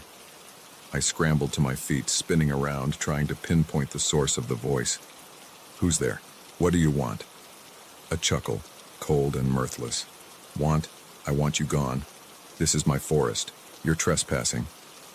I'm sorry, I said, hating how my voice trembled. I didn't know. I'll leave first thing in the morning, I swear. Another chuckle. Closer this time. Morning? Oh no. You'll leave now. I saw movement in the shadows. A figure, impossibly tall and thin, stepped into the fading circle of light. My breath caught in my throat. It looked wrong, like a man but stretched out, distorted. Its arms were too long, hanging down past its knees. Its face was hidden in the shadow of a wide-brimmed hat, but I caught a glint of eyes reflecting the firelight. What are you? I whispered. It cocked its head to the side, the movement jerky and unnatural. I'm the guardian of these woods, the protector, the one who keeps people like you out. It took a step closer, and I stumbled back, tripping over a root and falling hard. I scrambled backwards, but it kept coming. Please, I gasped. I'll go. Just let me pack up. I'll leave right now. It stopped, seeming to consider. No, you'll leave now. As you are. Consider your belongings payment for your trespass. I wanted to argue, to insist on at least taking my emergency beacon, but something in its posture, in the way shadows seemed to cling to it, told me arguing would be a very bad idea. I got to my feet, legs shaking so bad I could barely stand. Okay, I'm going. Which way to the trail? It pointed, a long, skeletal finger extending far beyond what should have been possible. That way, 2 miles. Don't stop, don't look back, and don't ever come here again. I nodded, too terrified to speak, and started walking in the direction it had pointed. Every instinct screamed at me to run, but somehow I knew that would be a mistake. I don't know how long I walked. Time seemed to lose all meaning in the darkness. I tripped and fell countless times, my hands and knees bloody and raw. But I didn't stop, didn't look back. Just when I thought I couldn't go on, when my legs were about to give out, I saw it. The main trail. I nearly wept with relief. As soon as my feet hit the packed earth of the trail, I ran. I ran until my lungs burned and spots danced in front of my eyes. I ran until I saw the first signs of civilization, a trail marker, then a parking lot. There was a single car there, an old pickup truck. An elderly man was just getting out, probably planning an early morning hike.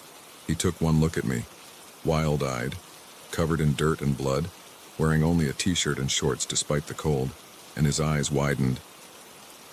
Good Lord, son, what happened to you?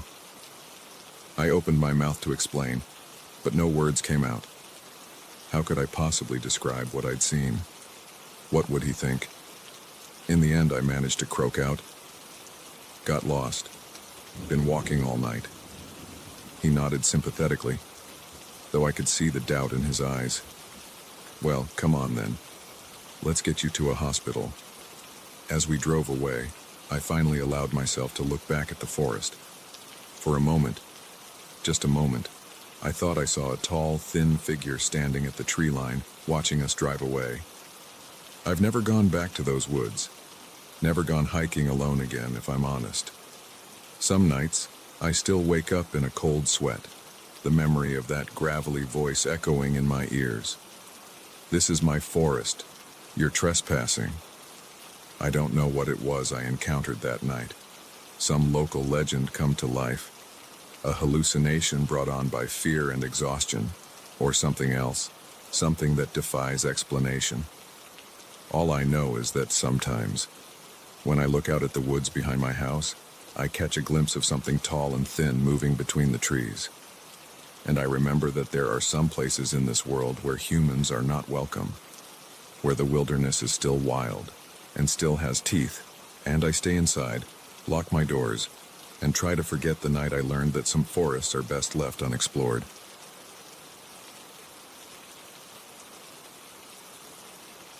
I should have known better than to pick up a hitchhiker on a night like this. The rain was coming down in sheets, turning the lonely stretch of highway into a treacherous mirror of black ice and blurred headlights.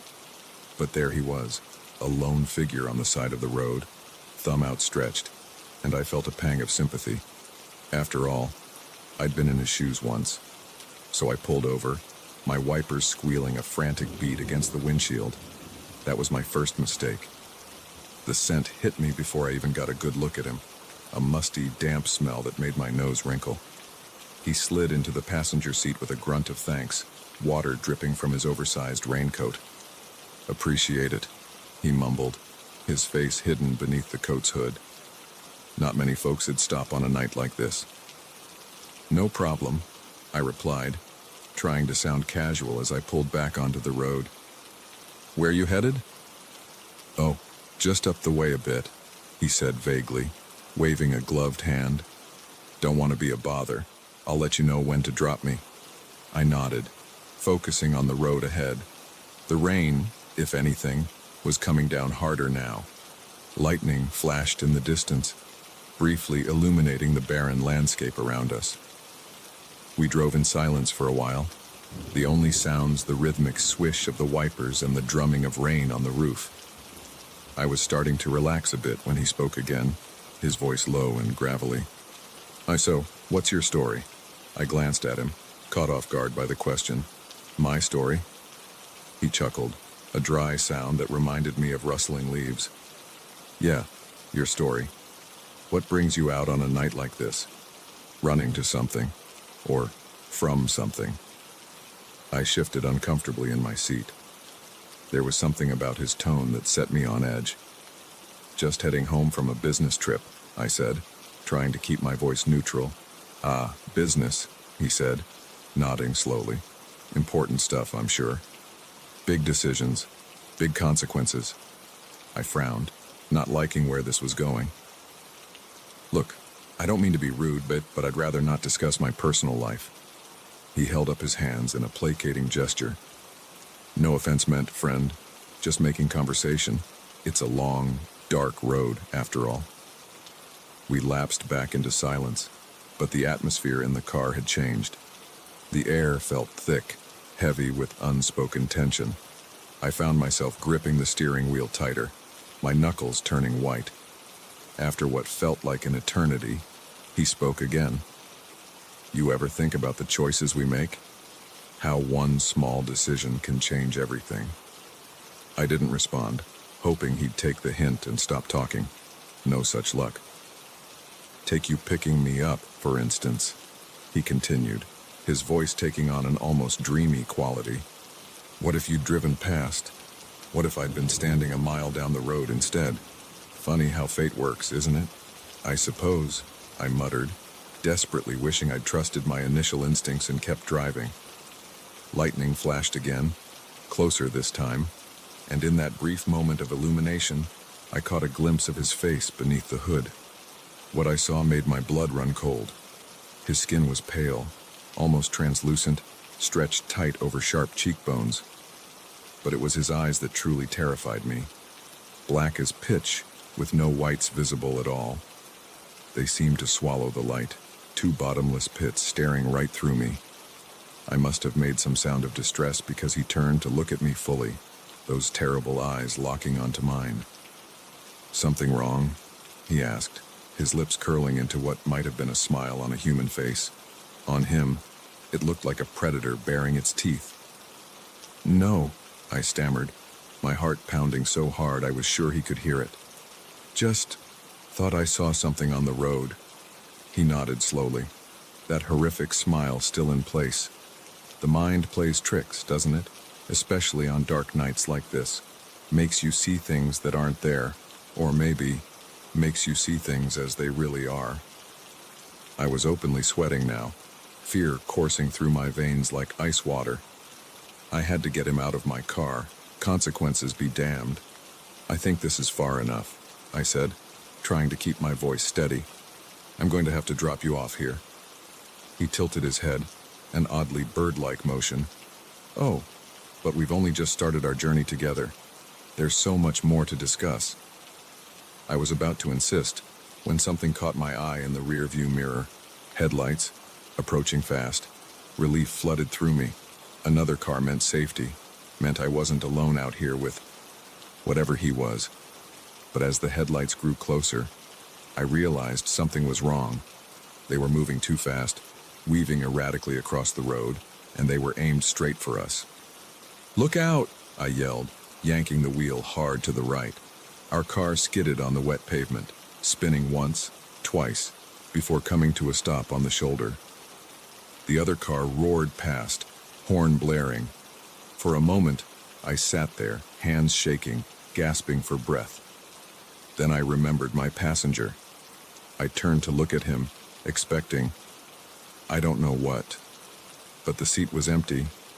There was no sign that anyone had ever been there. No water on the seat, no lingering musty smell, nothing. I got out of the car on shaky legs, looking up and down the road, but there was no one there.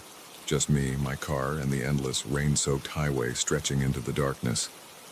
For a long moment, I stood there in the rain, trying to make sense of what had happened. Had I imagined it all? Some kind of stress-induced hallucination? But deep down, I knew. I knew that what I'd seen was real, even if I couldn't explain it. And I knew that I'd had a narrow escape from something far more dangerous than a simple car accident. I got back in my car, locked the doors, and drove. I didn't stop until I reached the next town, where I checked into the first motel I saw. I couldn't face the thought of driving through the night again, not with the memory of those black eyes still fresh in my mind. As I lay in bed that night, unable to sleep, I couldn't stop thinking about what he'd said, about choices and consequences, about fate. What if I hadn't stopped? What if I'd driven past, like my instincts had told me to? Would he have found another ride? Or would he still be out there, waiting on that dark stretch of road for the next lonely traveler? I don't pick up hitchhikers anymore.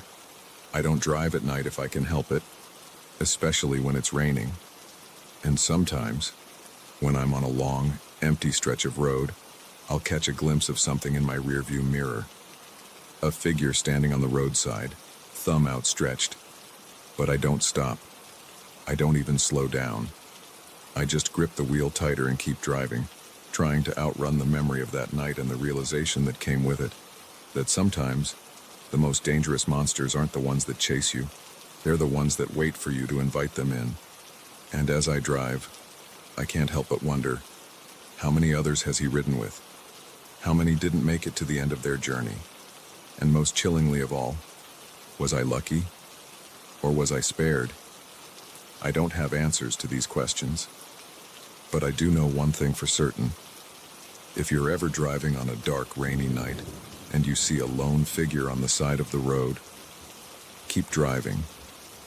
No matter how bad you feel, no matter how harmless they might seem, keep driving, and don't look back. Because you never know who, or what, might be looking for a ride. And some passengers, once they get in, never truly leave.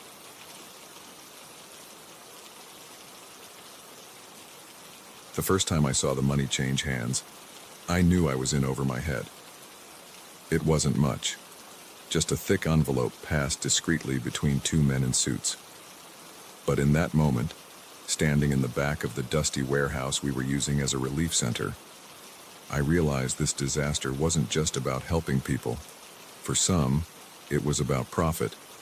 I'd signed up to volunteer after the flood hit our city. It was the worst natural disaster in decades, leaving thousands homeless and desperate for help. I wanted to do my part, to make a difference. Little did I know I was walking into a web of corruption that would threaten my life. The first few days were a blur of activity. I worked tirelessly, distributing food and supplies, helping people find shelter, doing whatever I could to ease the suffering around me. The work was exhausting, but fulfilling. I felt like I was making a real impact. It was about a week in when I started noticing things that didn't quite add up. Supplies that were logged as distributed but never seemed to leave the warehouse. Donations that came in but weren't recorded. And always, men in expensive suits walking around talking in hushed tones. At first, I tried to ignore it. I told myself I was imagining things, that in the chaos of disaster relief, some things were bound to slip through the cracks. But the nagging feeling in my gut wouldn't go away. Then came the night I stayed late, sorting through a new shipment of medical supplies. I was alone in the warehouse, or so I thought. I heard voices coming from the office in the back, angry whispers that grew louder as I listened. Curiosity got the better of me. I crept closer, careful to stay hidden behind stacks of boxes. Through the cracked door, I could see two men, one I recognized as John, the head of our relief organization, and the other, a city official I'd seen on the news. "This isn't enough," the official was saying, waving an envelope. "Do you know how many strings I had to pull to get those supplies diverted here?"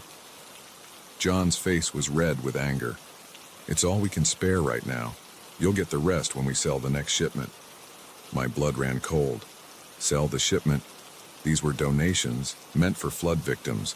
How could they be selling them? I must have made a noise, because suddenly both men were looking towards the door. I ducked down, my heart pounding so loud I was sure they could hear it. "Check outside," I heard John say. "Make sure we're alone." I didn't wait to see if they found me. I ran as quietly as I could back to where I'd been working. I grabbed my bag and headed for the exit, trying to look casual even as panic clawed at my throat. I made it home that night, but sleep was impossible. My mind raced with what I'd discovered. This wasn't just petty theft or minor corruption. This was organized, systemic fraud on a massive scale. And if they were willing to steal from disaster victims, what else were they capable of? The next day, I went back to work, determined to gather evidence. I couldn't just walk away, not when so many people were suffering while these men lined their pockets. I started paying closer attention, making mental notes of discrepancies, even snapping a few discreet photos with my phone. For a week, I played the part of the dutiful volunteer while secretly documenting everything I could. I was careful, or so I thought. But in a place like that, with so much at stake, someone is always watching. It was Sarah who warned me first. She was another volunteer, young and idealistic like me. We'd become friends over long hours of work. She caught me after our shift, her eyes darting nervously. "Be careful," she whispered. "They're asking questions about you. I think they suspect something." I tried to brush it off, to reassure her everything was fine. But inside, my stomach churned with fear. That night, I decided it was time to go to the authorities. I had enough evidence to at least warrant an investigation. I never got the chance. The next morning, I arrived at the warehouse to find it swarming with police. For a moment, I felt a surge of hope. Had someone else come forward? Were they finally shutting this operation down? Then I saw John talking to the officers, pointing in my direction. Two policemen approached me, their faces grim. "Ma'am, we need you to come with us," one said. "We have some questions about some missing supplies." I was stunned. They were framing me. How could they have turned this around so quickly? I spent the next 12 hours in a small interrogation room, answering the same questions over and over.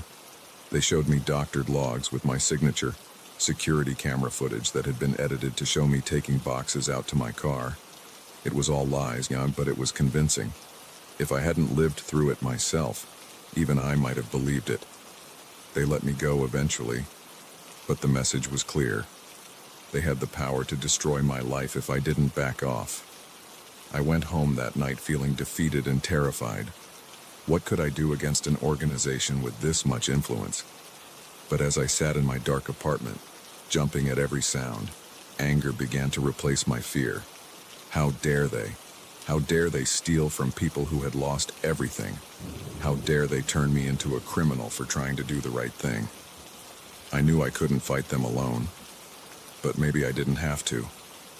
I thought of Sarah, of the other volunteers who must have noticed something was wrong, and I thought of the flood victims, the ones who were suffering because of this corruption. I started reaching out, carefully at first, a whispered conversation here, a pointed question there. I found others who had seen things, who had suspicions but were too afraid to speak up. Together, we began to build a case. It wasn't easy. There were close calls, moments when I was sure we'd been discovered. Once, I came home to find my apartment had been ransacked. Another time, a car followed me for hours as I drove around the city. The fear was constant, a knot in my stomach that never quite went away. But we persevered. We gathered evidence, built a network of witnesses. And finally, after weeks of work, we took our case to the state authorities. The investigation that followed was like nothing I'd ever experienced. Suddenly, I was in meetings with FBI agents, giving depositions, helping to unravel a web of corruption that went far beyond our little relief organization. It turned out the flood had just been the tip of the iceberg. John and his associates had been skimming from disaster relief funds for years, all across the country. They had politicians in their pockets, judges on their payroll. It was bigger than I could have ever imagined. The day they made the arrests was both triumphant and terrifying. I watched from a safe house as the news showed John and the others being led away in handcuffs, but I knew it wasn't over. People like that, they have long memories and longer reach. I entered witness protection not long after. New name, new city, new life. Sometimes I miss my old life, the friends and family I had to leave behind. But then, I think of the people we helped, the lives that were saved because we exposed the truth. It's been 5 years now. I still volunteer sometimes, at soup kitchens or homeless shelters. I can't help it. The need to make a difference is still there. But I'm more cautious now, more aware of the darkness that can lurk behind even the noblest of causes. And sometimes, when I see a natural disaster on the news, I wonder, are there others out there, right now, fighting the same fight I did, risking everything to expose the truth? I hope so. Because if my experience taught me anything, it's that corruption thrives in the shadows. It takes brave people willing to shine a light, no matter the cost, to drive it out. So if you're out there, if you see something wrong, don't stay silent, speak up, fight back. It won't be easy. It might be the hardest thing you ever do. But it's worth it, because in the end, the truth always matters. And who knows, maybe someday, thanks to people like us, there won't be any shadows left for the corrupt to hide in.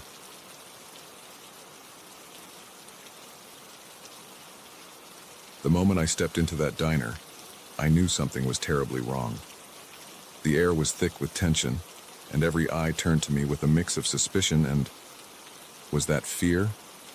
I should have turned around right then, gotten back in my car and driven until this godforsaken stretch of highway was just a bad memory. But I was tired, hungry, and my car was running on fumes. So I stayed. That was my first mistake. I'd been driving for hours, pushing through the night on my way cross-country for a new job. The highway had been empty for miles, nothing but darkness and the occasional flicker of my headlights catching a road sign. When I saw the neon glow of the diner sign ahead, it was like an oasis in the desert. Sally's Truck Stop, the sign proclaimed in flickering red letters. Open 24 hours. I pulled into the nearly empty parking lot, my tires crunching on gravel. There were only 2 other vehicles, a beat-up pickup truck and a semi parked off to the side.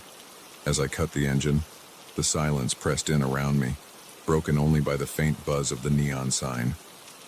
The bell above the door jingled as I entered, the sound oddly cheerful in the tense atmosphere. The diner looked like it hadn't been updated since the 1950s. Cracked vinyl booths, a scratched Formica counter, faded posters advertising brands that probably didn't exist anymore.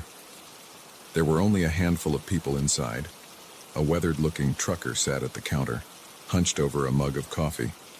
In one booth, a young couple whispered intently to each other, their food untouched. And behind the counter stood a waitress who had to be in her 60s, her gray hair pulled back in a tight bun. "Sit anywhere you like, hun," she called out, her voice strained despite the friendly words.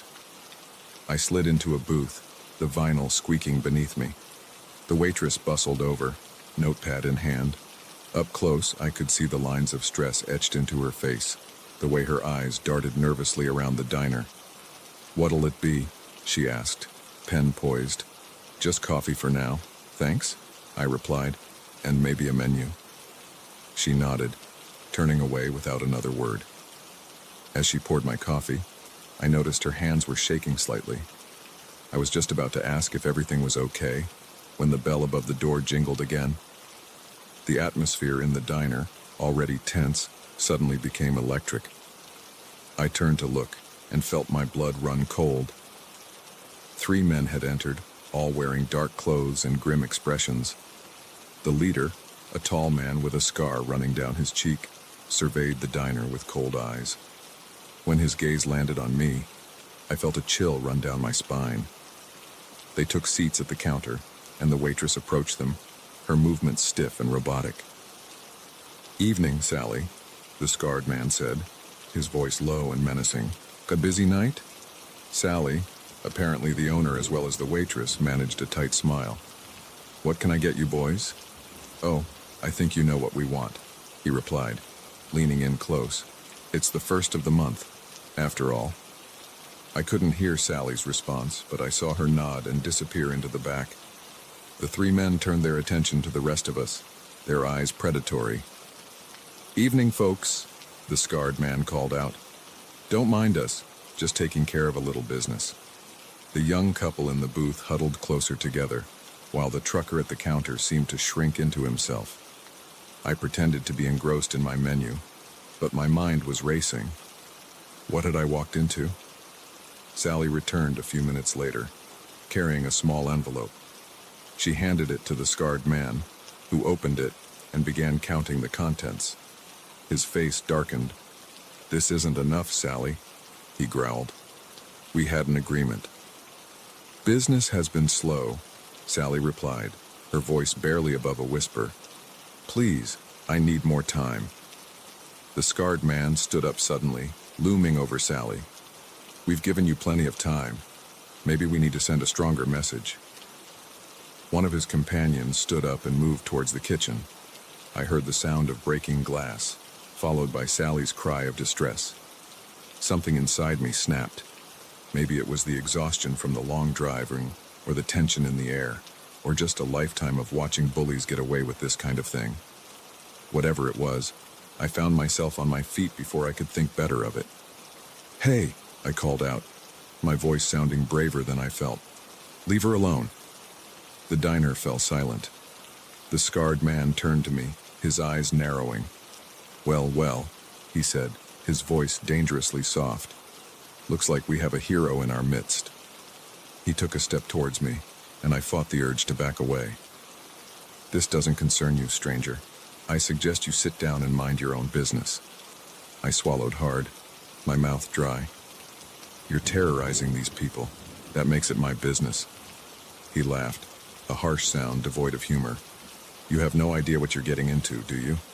Before I could respond, the trucker at the counter suddenly spoke up. "He's right," he said, his voice gravelly. "This has gone on long enough." The scarred man whirled on him. "You stay out of this, old man." But something had changed. The young couple stood up, moving to stand beside me. Even Sally straightened, a spark of defiance in her eyes. The scarred man looked around, suddenly realizing he was outnumbered. His companions shifted uneasily. "You're making a big mistake," he snarled. "All of you. We'll be back, and you'll regret this." With that, they stormed out, the bell jingling angrily as the door slammed behind them. For a moment, nobody moved. Then Sally burst into tears, the tension of the moment finally breaking. The trucker went to comfort her, while the young couple sagged against each other in relief. "Thank you," Sally said, wiping her eyes. "You don't know what you've done." Over the next hour, fueled by fresh coffee and slices of Sally's homemade pie, I learned the full story. The three men were part of a local gang that had been extorting businesses along this stretch of highway for years. Nobody had dared stand up to them before, too afraid of retaliation. "But you showed us we can fight back," the trucker, whose name was Bill, said, clapping me on the shoulder. As the night wore on, more people arrived at the diner. Word had spread quickly about what had happened. There was a sense of cautious optimism in the air, a feeling that maybe things could change. When I finally left, the sun was just starting to peek over the horizon. Sally refused to let me pay, insisting my meal was on the house. The young couple, Tom and Sarah, pressed their phone numbers into my hand, telling me to call if I ever passed through again. As I pulled out of the parking lot, I saw Sally in my rearview mirror, waving goodbye. I waved back, a lump in my throat. I never did pass through that town again. My new job kept me busy, and life has a way of moving on. But I often think about that night, about Sally and Bill and all the others. I wonder if things really did change, if they managed to break free from the gang's control. I hope they did. I hope that one moment of collective courage was enough to spark a real change. Because that's the thing about standing up to bullies. Sometimes, all it takes is one person to be brave, and others will find their courage too. And sometimes, on long drives late at night, I'll see a diner glowing in the distance. I'll think about pulling over, about walking into another moment that might change everything. I never do, of course. Lightning doesn't strike twice, as they say.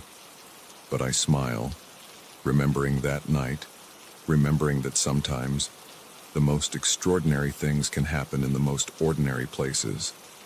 And I drive on, carrying with me the memory of the night I stumbled into a small-town drama and, just maybe, helped change the course of history, even if it was just the history of one little diner on a lonely stretch of highway.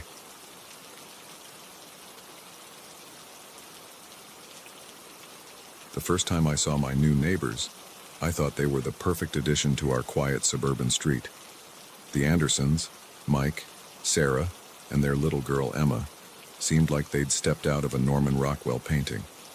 But as I stand here now, barricaded in my bedroom while Mike tries to break down the door, I realize how terribly wrong I was.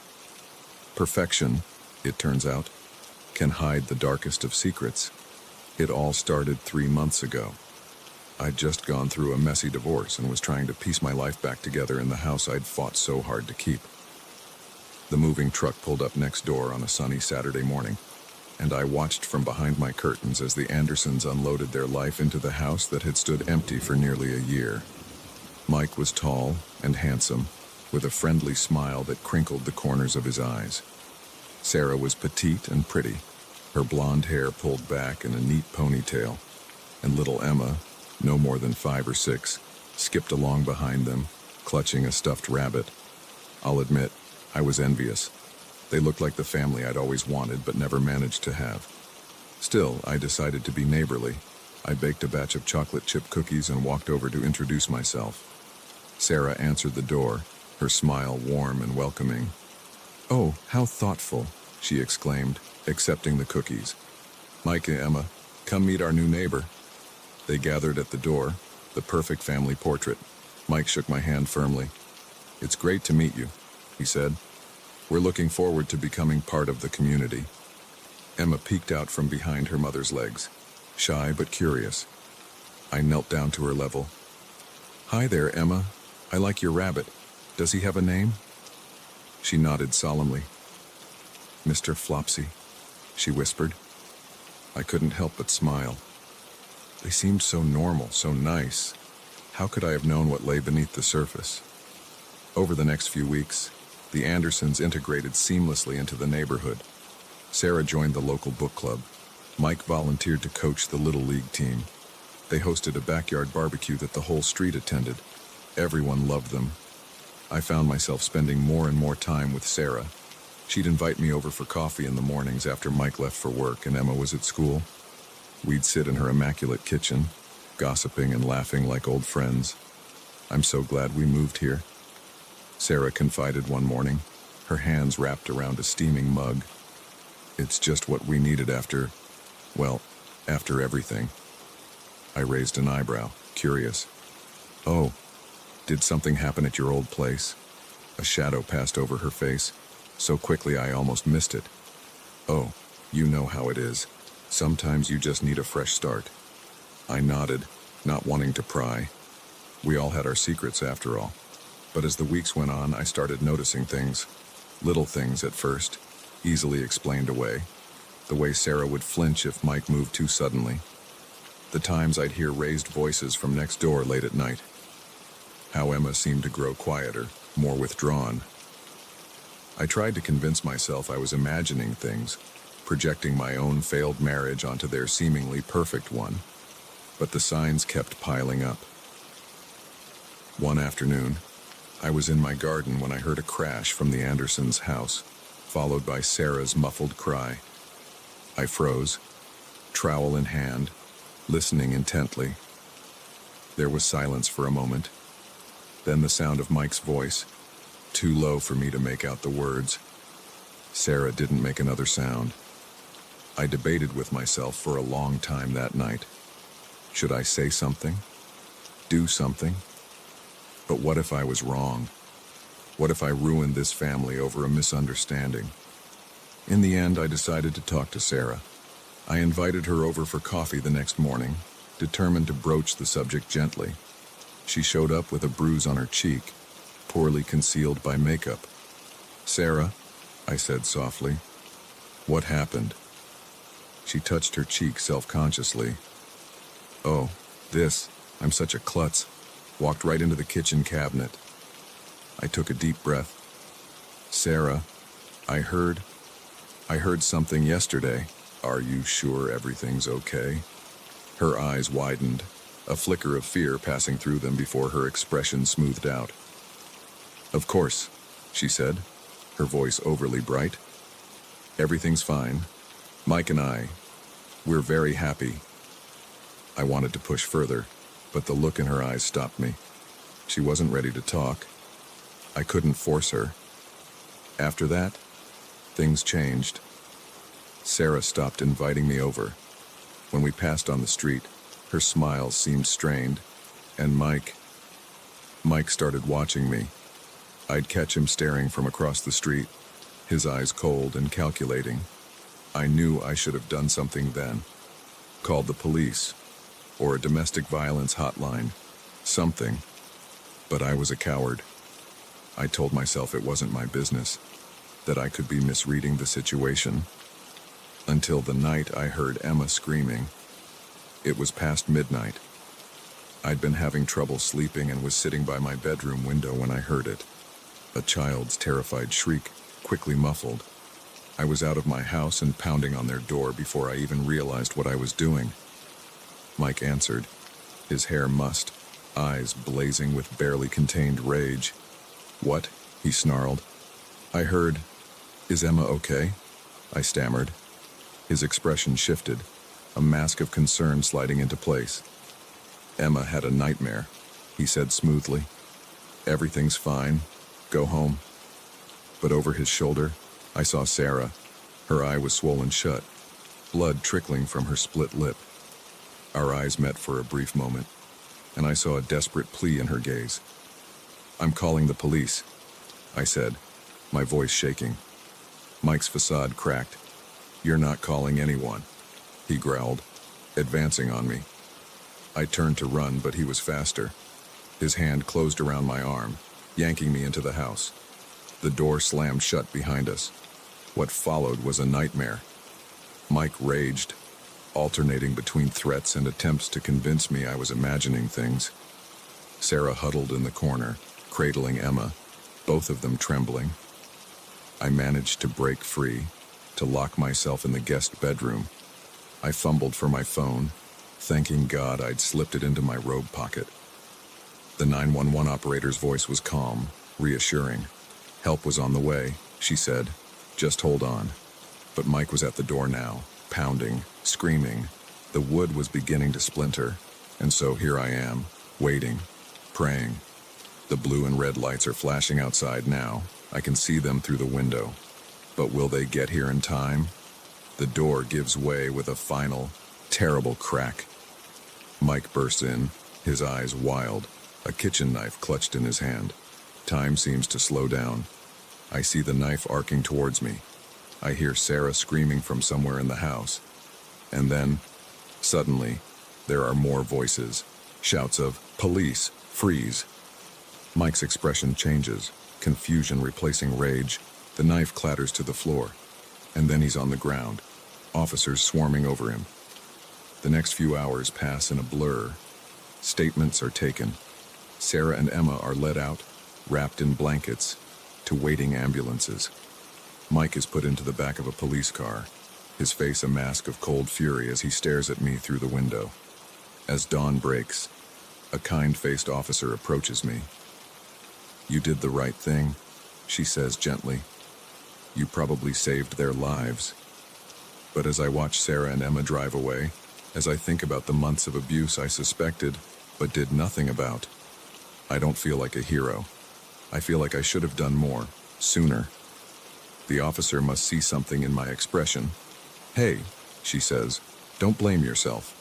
The important thing is, you acted when it mattered most." I nod, but the guilt still gnaws at me. As I walk back to my house, I realize nothing will ever be the same. The illusion of suburban tranquility has been shattered. In the coming days, I learn more about the Andersons' past, the previous towns they'd fled from, the trail of suspicion and fear they'd left behind. I wonder how many other neighbors had seen the signs and looked away. Sarah and Emma don't come back to the house. I hear they've gone to stay with Sarah's sister in another state. I hope they find peace, find a way to heal. As for me, I'm left with the knowledge that evil can hide behind the most normal of facades, that sometimes being a good neighbor means being willing to step in, to risk everything to help someone in need. The house next door stands empty now, a silent reminder of the secrets it once held. And every night, I find myself watching, wondering about the lives being lived behind closed doors all around me, wondering if I'll have the courage to act, if I ever hear another scream in the night.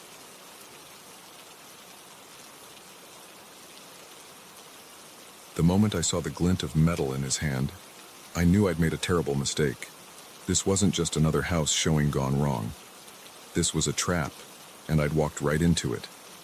As the man's cold eyes locked onto mine, I realized with horrifying clarity that I might not make it out of this empty house alive. It had started like any other day in my life as a real estate agent. I'd been in the business for over a decade, and while I'd had my share of odd clients and creepy houses, nothing had prepared me for what was about to unfold. The call came in just as I was about to head home for the day. A man, his voice gravelly and impatient, insisted on seeing a property immediately. It was a bit unusual, sure, but not unheard of. Sometimes, serious buyers operated on tight schedules, and in this market, you didn't turn down potential sales. "I understand it's late," he'd said, "but I'm only in town for the night. I'm very interested in the property on Elm Street, the old Victorian. I'd make it worth your while." I hesitated, glancing at the darkening sky outside my office window. It was already past 7 p.m., and the house in question was on the outskirts of town, perhaps in a rather isolated area. But the promise of a hefty commission overrode my initial reluctance. "All right," I agreed. "I can meet you there in about 30 minutes. Is that okay?" "Perfect," he replied, a hint of something I couldn't quite identify in his tone. "I'll see you then." As I drove to the property, a sense of unease began to creep over me. The old Victorian house on Elm Street had been on the market for months. It was a beautiful property, but its remote location and the persistent rumors that it was haunted had scared off most potential buyers. I'd shown it a few times during the day, but never at night. I pulled up to the house just as the last rays of sunlight disappeared behind the horizon. The Victorian loomed before me, its windows dark and empty, like soulless eyes staring down at me. I suppressed a shiver as I got out of my car. There was no other vehicle in sight. I checked my watch. I was right on time. Perhaps the client was running late. I decided to wait by the front door, keys in hand. 5 minutes passed, then 10. I was just about to call it quits when a figure emerged from the shadows at the side of the house. He was tall, dressed all in black, his face obscured by the brim of a hat. "Mr. Johnson," I called out, remembering the name he'd given on the phone. He nodded, stepping closer. "Sorry I'm late. I was just admiring the grounds." Something about his voice had changed. It was softer now, almost gentle, but with an undercurrent that set my nerves on edge. But I pushed the feeling aside. After all, this was just another client, just another showing. I forced a smile and turned to unlock the door. "Well, shall we begin the tour?" The house was even creepier on the inside. Our footsteps echoed in the empty rooms, and shadows danced on the walls in the beam of my flashlight. I began my usual spiel about the property's features, trying to inject some enthusiasm into my voice. Mr. Johnson followed silently behind me, showing little reaction to anything I said. His lack of questions or comments was unusual, but I chalked it up to the late hour and pressed on with the tour. It wasn't until we reached the master bedroom on the second floor that things took a turn. I was midway through describing the original hardwood floors when I realized Mr. Johnson was no longer behind me. I turned, my flashlight beam sweeping across the room, and found him standing by the door that was now closed. "Mr. Johnson," I said, unable to keep the tremor out of my voice. "Is everything all right?" He smiled, then, a cold, mirthless expression that turned my blood to ice. "Oh yes, everything is just fine. But I'm afraid there's been a bit of a misunderstanding. You see, I'm not here to buy this house." My heart began to race. I don't understand. Why are we here then?" He took a step towards me, and that's when I saw it. The metallic glint of a knife in his hand. "We're here because this is where it needs to happen, where you need to disappear." Terror gripped me as the full reality of my situation sank in. I was alone in an empty house with a madman, and no one knew where I was. I'd walked right into his trap. My mind raced, searching for a way out. The window, too high, and likely painted shut in this old house. The door, he was blocking it. I began to back away, my eyes never leaving the knife. "Please," I stammered. "You don't have to do this. I won't tell anyone. Just let me go." He laughed, a chilling sound that echoed in the empty room. "Oh, I'm afraid I do have to do this. You see, you're not the first, and you won't be the last. It's nothing personal, really. You're just convenient." As he spoke, he advanced slowly, like a predator toying with its prey. I kept backing up until I felt the cold wall behind me. I was cornered. In that moment, as I stared into the eyes of a killer, my life didn't flash before my eyes like they say it does. Instead, my mind filled with regrets. Regrets for not trusting my instincts, for coming to this godforsaken house alone at night, for being so driven by the prospect of a sale that I ignored all the warning signs. But beneath the regret and the fear, a spark of defiance ignited. I didn't want to die. Not here. Not like this. As he raised the knife, time seemed to slow down. I saw an opening and I took it. I lunged forward, my shoulder connecting with his chest. The sudden move caught him off guard and lull, and he stumbled backward. I heard the knife clatter to the floor as I pushed past him, yanking open the door and running for my life. My feet pounded down the stairs, my breath coming in ragged gasps. I could hear him behind me, his footsteps heavy, his breathing labored. I reached the front door and fumbled with the lock, panic making my fingers clumsy. Just as I managed to wrench the door open, I felt his hand close around my arm. I screamed, the sound piercing the quiet night air, and fought with everything I had. My elbow connected with something soft. His stomach, maybe, and his grip loosened just enough for me to break free. I ran into the night, not daring to look back. My car was just a few yards away, a beacon of safety in the darkness. I reached it, my hands shaking so badly I could barely get the key in the lock. As I finally wrenched the door open and threw myself inside, I caught a glimpse of him in my rearview mirror, standing on the porch, watching me. I peeled out of the driveway, gravel spitting from under my tires. I didn't slow down until I reached the police station, my heart still pounding, tears streaming down my face. The aftermath was a blur of police statements and crime scene investigations. They found evidence in the house, hidden rooms, tools of torture, trophies from other victims.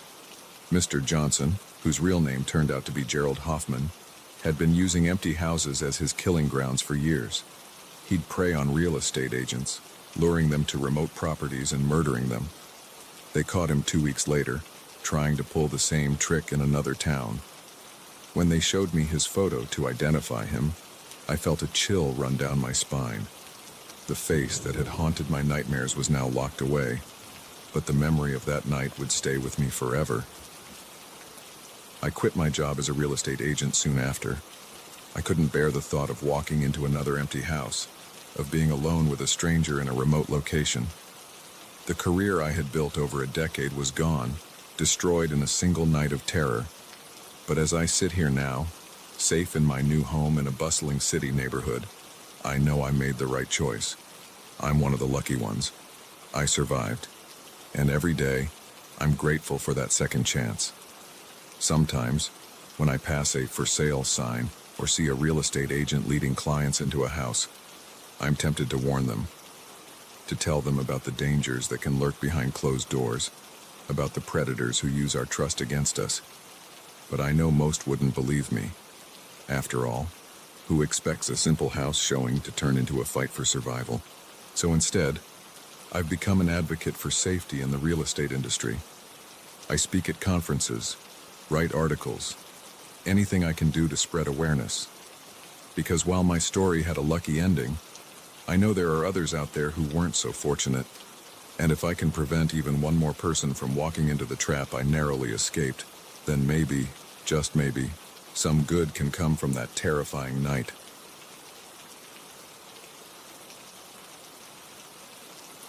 The first twig snap could have been anything, a deer, a raccoon, the wind. But the second one, followed by the unmistakable sound of hushed voices, sent a chill down my spine. We weren't alone in these woods, and whoever was out there wasn't here for a friendly campfire chat. It was supposed to be a relaxing weekend getaway. Just me, my girlfriend Sarah, and our friends Mike and Lisa, escaping the city for a few days of peace and quiet in the mountains. We'd found this little cabin on some obscure rental site, remote, rustic, and far from the usual tourist trails. Perfect, we thought, for getting away from it all. The drive up had been full of laughter and excitement. We'd stopped at a small general store in the last town before the turnoff, stocking up on supplies and chatting with the old man behind the counter. He'd given us an odd look when we told him where we were staying. "Folks don't go up that way much anymore," he'd said, his weathered face creasing with concern. "Not since... Well, never mind. You all be careful now, you hear?" We'd brushed it off as small-town superstition. If only we'd listened. The cabin was everything the listing had promised. A cozy 2-bedroom nestled in a clearing, surrounded by towering pines. We'd spent the first day hiking, exploring the nearby trails and marveling at the untouched beauty of the forest. As night fell, we gathered around the fire pit, roasting marshmallows and telling ghost stories. It wasn't until the second night that things started to feel off. I was the first to notice it, a feeling of being watched that made the hair on the back of my neck stand up. I tried to shake it off, telling myself it was just my imagination running wild after one too many of Mike's horror stories. But I couldn't shake the sensation of eyes on us, hidden somewhere in the darkness beyond our little circle of firelight. "Hey," I said, trying to keep my voice casual. "Does anyone else feel like, I don't know, like we're being watched?" Sarah laughed, but it sounded forced. "Don't tell me Mike's stories are getting to you too." But I saw the way her eyes darted to the tree line, the tension in her shoulders. She felt it too. Mike stood up, puffing out his chest in an exaggerated show of bravery. "All right, who's out there? Come on out, you big scary monster." His shout echoed through the trees, answered only by the crackle of our fire and the distant hoot of an owl. For a moment, we all held our breath, waiting. Then Lisa screamed. We all whirled to look where she was pointing. There, just at the edge of the firelight, stood a figure, tall, unnaturally still, its features hidden in shadow. For a heartbeat, nobody moved. Then the figure turned and melted back into the darkness of the forest. Panic erupted. Lisa was sobbing, clinging to Mike. Sarah had grabbed my arm so tight it hurt. What the hell was that? Mike's voice was high, all pretense of bravery gone. "I don't know," I said, my mouth dry, "but I think we should get inside, now." We doused the fire and hurried into the cabin, locking the door behind us. Sleep was out of the question. We huddled in the living room, jumping at every creak of the old wooden structure, every whisper of wind through the trees outside. Maybe it was just a hiker, Sarah suggested, her voice trembling. Someone who got lost and was attracted by our fire. Then why didn't they say anything? Lisa countered. Why just stand there? Nobody had an answer for that. As dawn broke, we began to relax a little. Things always seem less scary in the light of day. We convinced ourselves we'd overreacted. That lack of sleep and too many scary stories had played tricks on our minds. But when Mike went outside to get some firewood, he came running back in, his face pale. "The car," he gasped. "Someone slashed the tires." We ran out to look. Sure enough, all 4 tires were flat, deep gashes in the rubber. This was no accident, no random act of vandalism. This was deliberate. "We need to get out of here," Sarah said, her voice shaking. "We need to call for help." But when I pulled out my phone, there was no signal. None of us had service. "Okay," I said, trying to stay calm. "Okay, we can handle this. The general store, it's 10 miles back down the road. We can walk it in a few hours." Nobody looked thrilled at the idea of a long hike, but it was our only option. We packed some supplies and set out, the morning sun doing little to warm the chill of fear that had settled over us. We'd been walking for maybe an hour when we heard it, the snap of a twig behind us. We all froze, slowly turning to look. Nothing, just trees and underbrush. But I could have sworn I saw movement, just for a second, like something ducking behind a tree. "We need to move faster," I said, my voice low and urgent. We picked up the pace, no longer talking, each of us straining our ears for any sound of pursuit. The forest, which had seemed so beautiful and peaceful just yesterday, now felt oppressive, full of hidden dangers. It was Sarah who spotted the cabin, just off the trail, half hidden by overgrown bushes. It wasn't our rental. This one was older, more run down, but it was shelter, and right now, that's all we cared about. We approached cautiously. The door was ajar, creaking softly in the breeze. Inside, it was dark and musty, years of neglect evident in the thick layer of dust covering everything. "Hello?" I called out. "Is anyone here?" Silence answered me. We stepped inside, our footsteps echoing in the empty space. It looked like no one had been here in years. Old furniture was covered in sheets, cobwebs hung in every corner. "Look," Mike said, pointing to a faded photo on the wall. "Isn't that the old man from the general store?" We crowded around the picture. It showed a group of men standing in front of this very cabin, all holding rifles and smiling.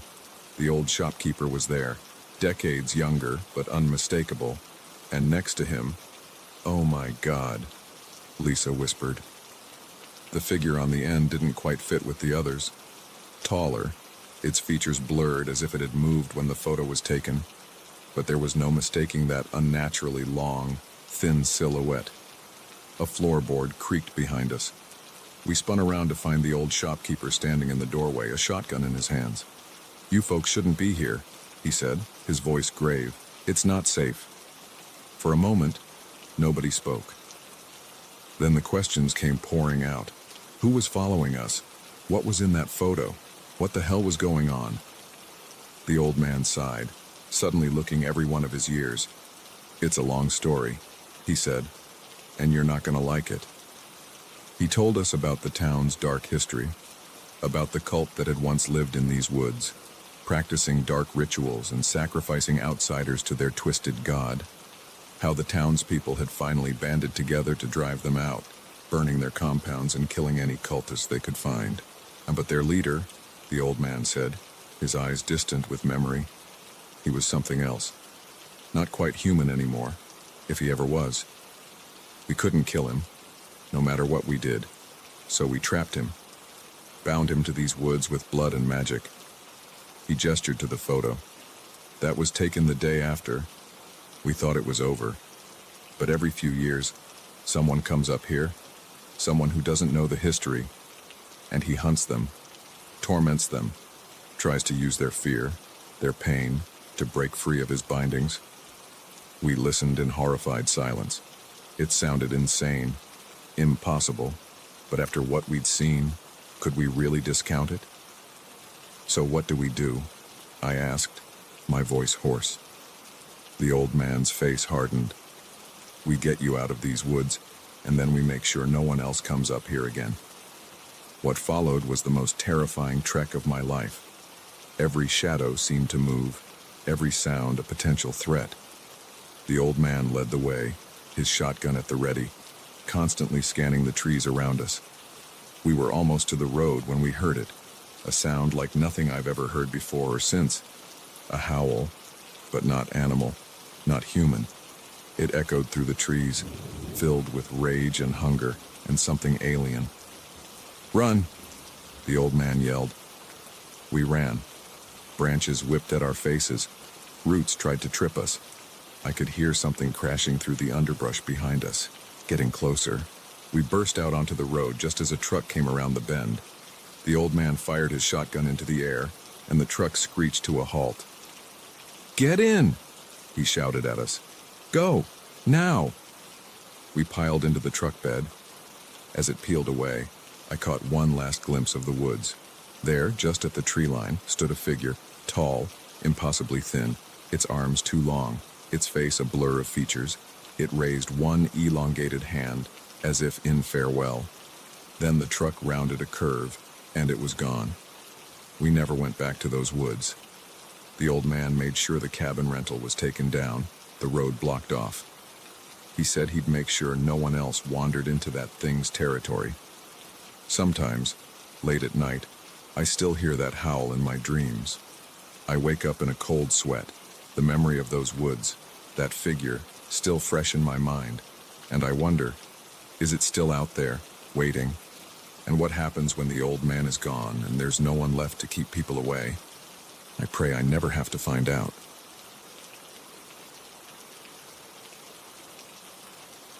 The sound of breaking glass shattered the eerie quiet of the empty bar.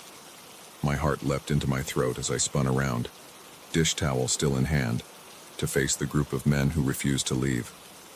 Their eyes gleamed with malicious intent in the dim light, and I knew in that moment that this shift was about to become a fight for survival.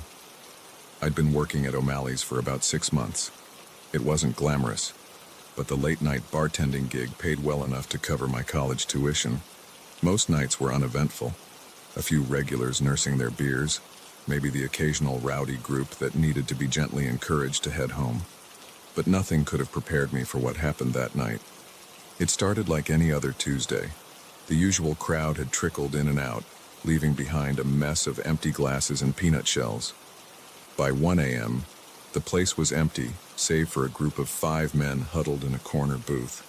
They'd been there for hours, getting progressively louder and more belligerent with each round. I'd already cut them off an hour ago, much to their vocal displeasure. Now, as I wiped down the bar and counted down the minutes until closing time, I could feel their eyes on me. The weight of their stares made my skin crawl. "All right, gentlemen," I called out, forcing a cheerful tone. "It's last call. Time to settle up and head out. The largest of the group, a burly man with a shaved head and arms covered in tattoos, stood up.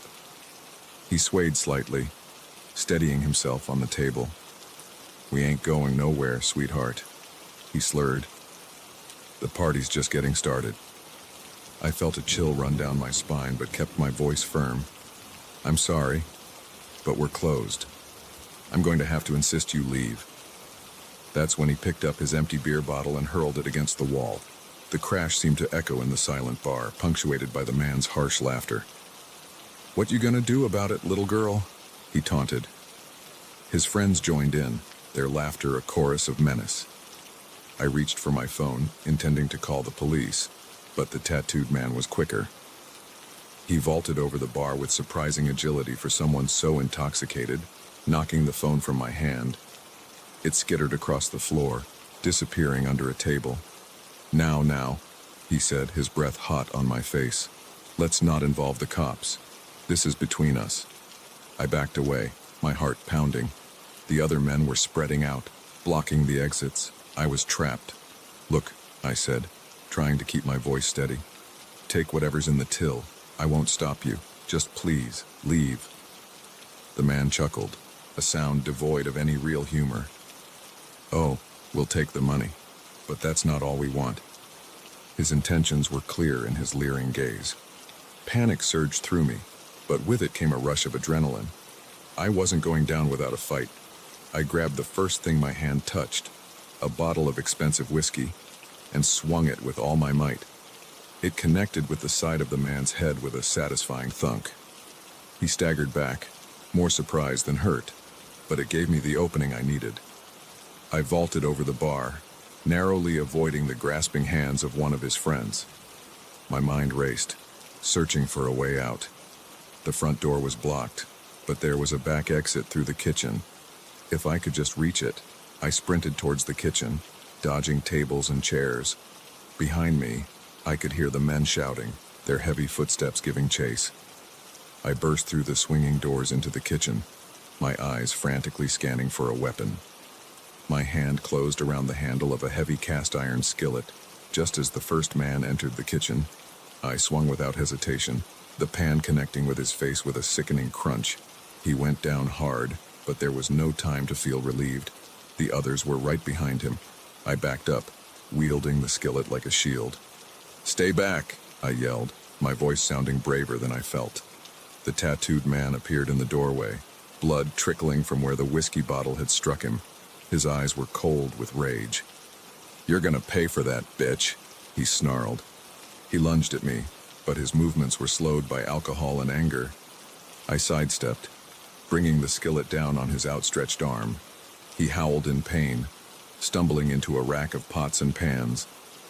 The resulting crash was deafening in the confined space. I used the distraction to make a break for the back door.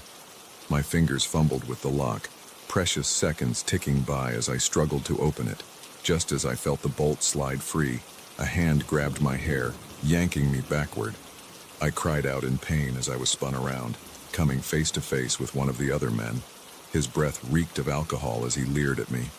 "Where do you think you're going?" he sneered. In that moment, something in me snapped. All the fear, all the anger, it crystallized into a white-hot fury. I brought my knee up hard, connecting solidly with his groin. As he doubled over, I smashed the skillet into the side of his head. He crumpled to the floor, unmoving. The back door burst open, cool night air rushing in. For a split second, I thought it was my salvation. Then 2 more men entered, blocking my escape route. I was outnumbered and cornered, but I wasn't giving up. I brandished the skillet, my eyes darting between the newcomers and the tattooed man, who was struggling to his feet. "I don't want to hurt anyone else," I said, my voice shaking. "Just let me go." The tattooed man laughed, a harsh, grating sound. "Oh, you've done it now, girl. We were just going to have some fun, but now we're going to teach you a lesson you'll never forget." They began to close in, forming a half circle around me. I backed up until I felt the cold metal of the industrial refrigerator against my back. This was it. I was out of options, out of space. Just as I was preparing for a final, desperate stand, the kitchen was suddenly flooded with light. We all froze, blinking in the sudden brightness. "Police, nobody move." I've never been so relieved to hear those words in my life. The kitchen was suddenly swarming with officers, their guns drawn. The men were quickly subdued, handcuffed, and led away. As the adrenaline began to fade, I felt my legs give out. I slid down the fridge, sitting heavily on the floor. A female officer knelt beside me, her face etched with concern. "Are you all right, miss?" she asked gently. I nodded, not trusting my voice. She helped me to my feet and led me out of the kitchen. The bar was now bustling with activity, officers taking statements, paramedics tending to the injured men. As I sat in the back of an ambulance, a shock blanket draped over my shoulders, the reality of what had happened began to sink in. I'd faced down 5 violent men and survived. More than survived. I'd fought back. The next few weeks were a blur of police statements and court appearances. The men were charged with attempted assault, among other things. Their records showed a history of similar incidents. I'd likely saved future victims by standing up to them. I didn't go back to bartending after that night. The owner of O'Malley's understood, even offered to help me find a day job. But the experience had changed me in ways I was only beginning to understand. I enrolled in self-defense classes, then branched out into various martial arts. I found a strength in myself I never knew I had. Eventually, I started teaching other women how to protect themselves, how to find their own inner strength. Sometimes, late at night, I still hear the sound of that bottle smashing against the wall. I still feel the terror of being cornered, outnumbered. But those memories no longer paralyze me. Instead, they remind me of what I'm capable of when pushed to my limits. That night in the bar was the worst experience of my life. But it was also the night I discovered my true strength. And for that, in a strange way, I'm almost grateful. Now, when I look in the mirror, I don't see a victim. I see a survivor, a fighter. And I know that no matter what life throws at me, I have the strength to face it head on.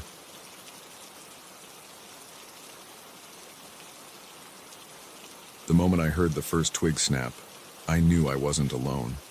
The forest, which had seemed so peaceful just moments ago, suddenly felt sinister. As darkness fell and unfamiliar voices echoed through the trees, I realized with growing horror that I wasn't just lost, I was being hunted.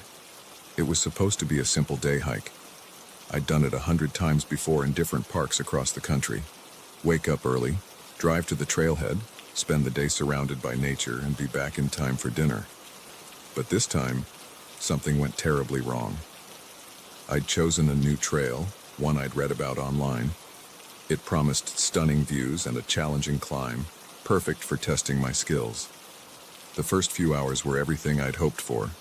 The air was crisp, filled with the scent of pine and wildflowers. I passed a few other hikers early on, exchanging friendly nods. But as I climbed higher, the trail became more isolated. By early afternoon, I reached the summit.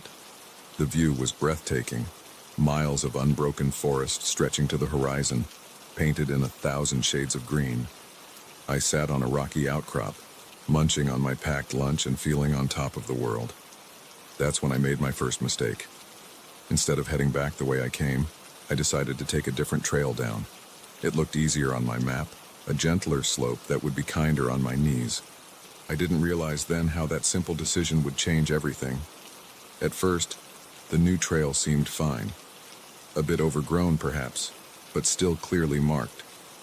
But as I descended, things started to feel off.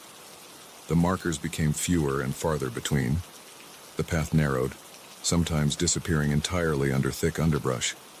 More than once, I had to backtrack after reaching dead ends. As the hours wore on, a sick feeling grew in my stomach. I should have reached the bottom by now. The sun was sinking lower, casting long shadows through the trees. I pulled out my phone, hoping to use GPS to find my way. only to find there was no signal. Of course, I was miles from the nearest cell tower. Panic started to set in. I was lost, alone in an unfamiliar forest, with night approaching. I took a deep breath, trying to stay calm. I had supplies, water, some energy bars, a flashlight. I could make it through the night if I had to. In the morning, I'd find my way out. I just needed to keep a level head. That's when I heard it. A voice, distant but clear, calling out, "Hello? Is someone there?" Relief washed over me. Other hikers. They must be lost too. Maybe together we could find our way back. "Hey!" I shouted back. "I'm over here. I'm lost." Silence for a moment, then another voice, closer this time. "We hear you. Stay where you are. We're coming." I waited, heart pounding with a mixture of fear and hope. The voices grew closer, and I could hear the sound of people moving through the underbrush. But as they approached, something felt wrong. The way they were calling to each other, it didn't sound like lost hikers. It sounded like they were coordinating, almost like a hunt. Ice ran through my veins as I realized my mistake. These weren't rescuers. They weren't even fellow hikers. They were something else entirely, and I had just given away my position. I didn't wait to see who or what was coming for me. I ran. Branches whipped at my face as I crashed through the forest. I could hear them behind me now, no longer bothering to hide their pursuit. Shouts echoed through the trees, getting closer no matter how fast I ran. "She went this way. Don't let her reach the river. Spread out. Cut her off." River? What river? I hadn't seen any river on my map. But right now, a river sounded like salvation.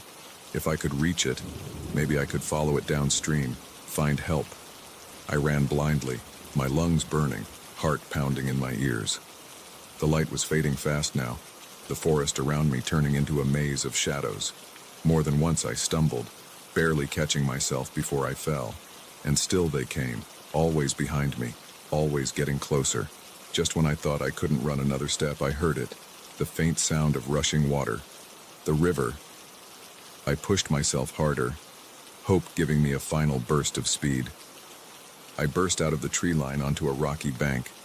The river stretched before me, wide and fast-flowing. Too wide to cross safely, especially in the growing darkness. But it was my only chance.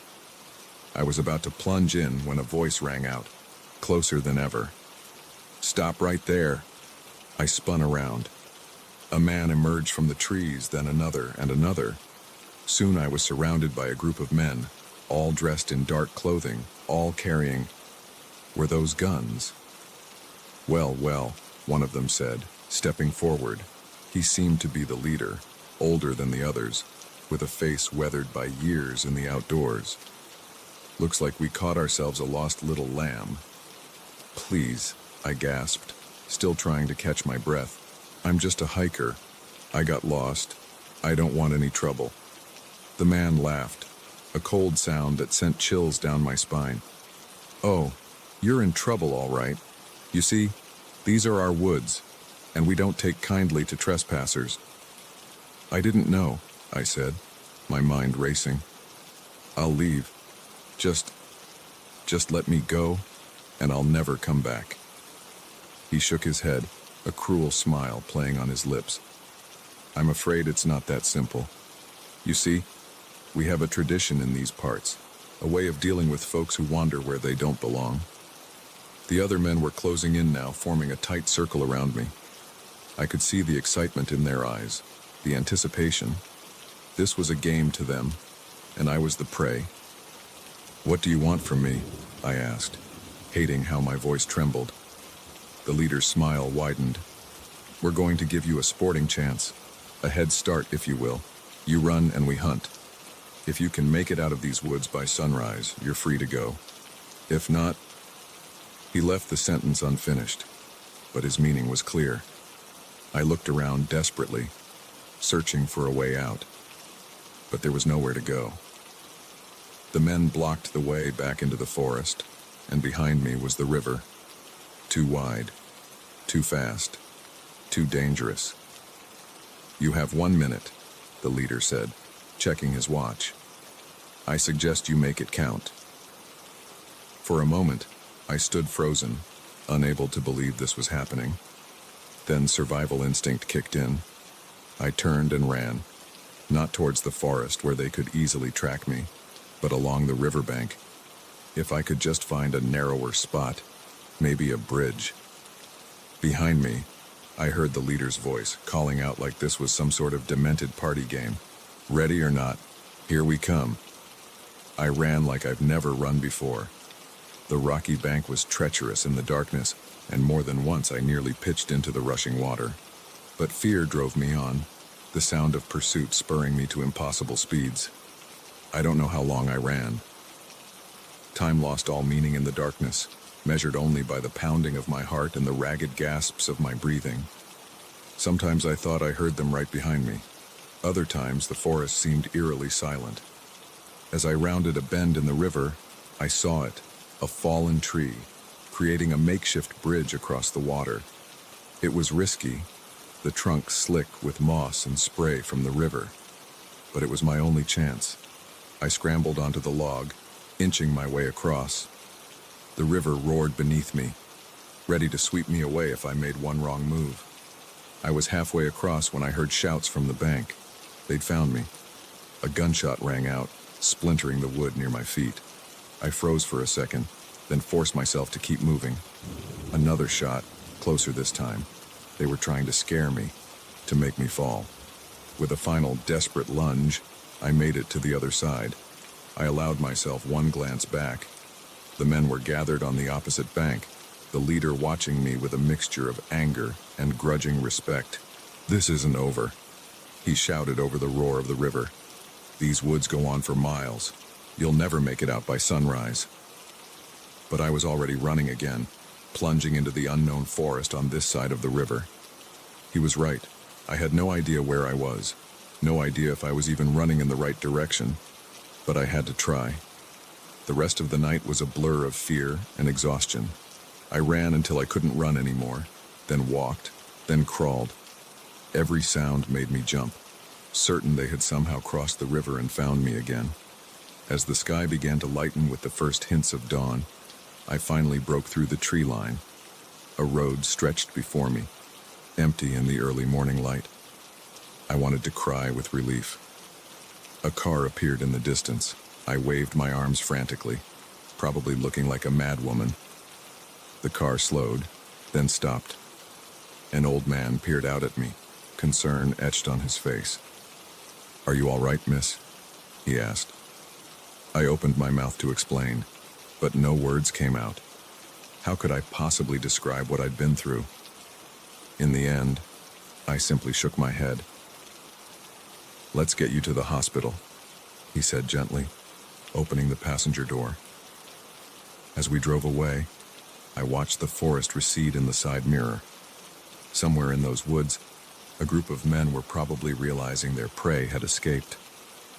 I shuddered, wondering how many others hadn't been so lucky. I never went hiking alone again after that night, but sometimes, when I see a trailhead leading into dense woods, I think about those men, and I wonder if they're still out there, waiting for the next unsuspecting hiker to stumble into their twisted game.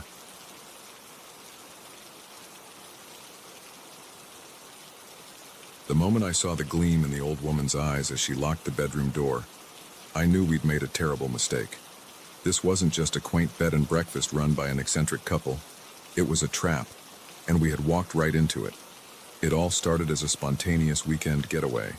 My girlfriend, Lisa, and I had been dating for about a year, and we decided to celebrate our anniversary with a trip to the countryside. We wanted something different from the usual tourist spots, so when we stumbled upon an ad for a charming bed and breakfast nestled in the rolling hills of a remote valley, it seemed perfect. The place was called Willow Creek Inn, and the website showed pictures of a Victorian-style house surrounded by lush gardens. The rates were surprisingly affordable, and the reviews, though few, were glowing. We booked it without a second thought. The drive out was beautiful. We left the city behind, watching as towering skyscrapers gave way to farmland and then dense forests. As we wound our way deeper into the valley, I couldn't shake a growing sense of isolation. We hadn't passed another car in over an hour, and our cell phones had lost signal miles back. "Are you sure this is the right way?" Lisa asked, peering at the handwritten directions we'd printed out. I nodded, though I was starting to have doubts myself. The website said it was pretty remote. Part of the charm, right? Just as we were considering turning back, we rounded a bend and there it was. Willow Creek Inn looked exactly like the photos. A grand old house with a wide porch, surrounded by weeping willows. It was like stepping back in time. An elderly couple emerged from the front door as we pulled up. They introduced themselves as George and Martha, the owners. They were the picture of small-town hospitality, all warm smiles and folksy charm. "We're so glad you found us," Martha said, her eyes crinkling at the corners. "We don't get many visitors these days." George grabbed our bags before I could protest, surprisingly spry for a man his age. "Let's get you two lovebirds settled in," he said with a wink. The inside of the inn was like a museum. Antique furniture, faded photographs on the walls, even an old gramophone in the corner. It was fascinating, but something about it made me uneasy. It felt less like a living space and more like a perfectly preserved moment in time. Our room was on the second floor, at the end of a long hallway. George set our bags down and Martha fussed with the curtains, chattering away about the history of the house. "This room has a special history," she said, her voice taking on an almost reverent tone. "So many happy couples have stayed here over the years. Some say the room itself is blessed with love." I shared a bemused look with Lisa. It was a bit much, but hey, it was all part of the experience, right? "Dinner will be at 7, George announced. "We eat together here like family." With that, they left us to unpack. As soon as the door closed, Lisa flopped onto the bed with a giggle. "Okay, this place is weird," she said, "but kind of adorable, right?" I nodded, but I couldn't shake a nagging feeling that something was off. "Yeah, it's charming." We freshened up and headed down for dinner. The dining room was as ornate as the rest of the house, with a long table set for 4. George and Martha joined us, serving a hearty meal of pot roast and vegetables.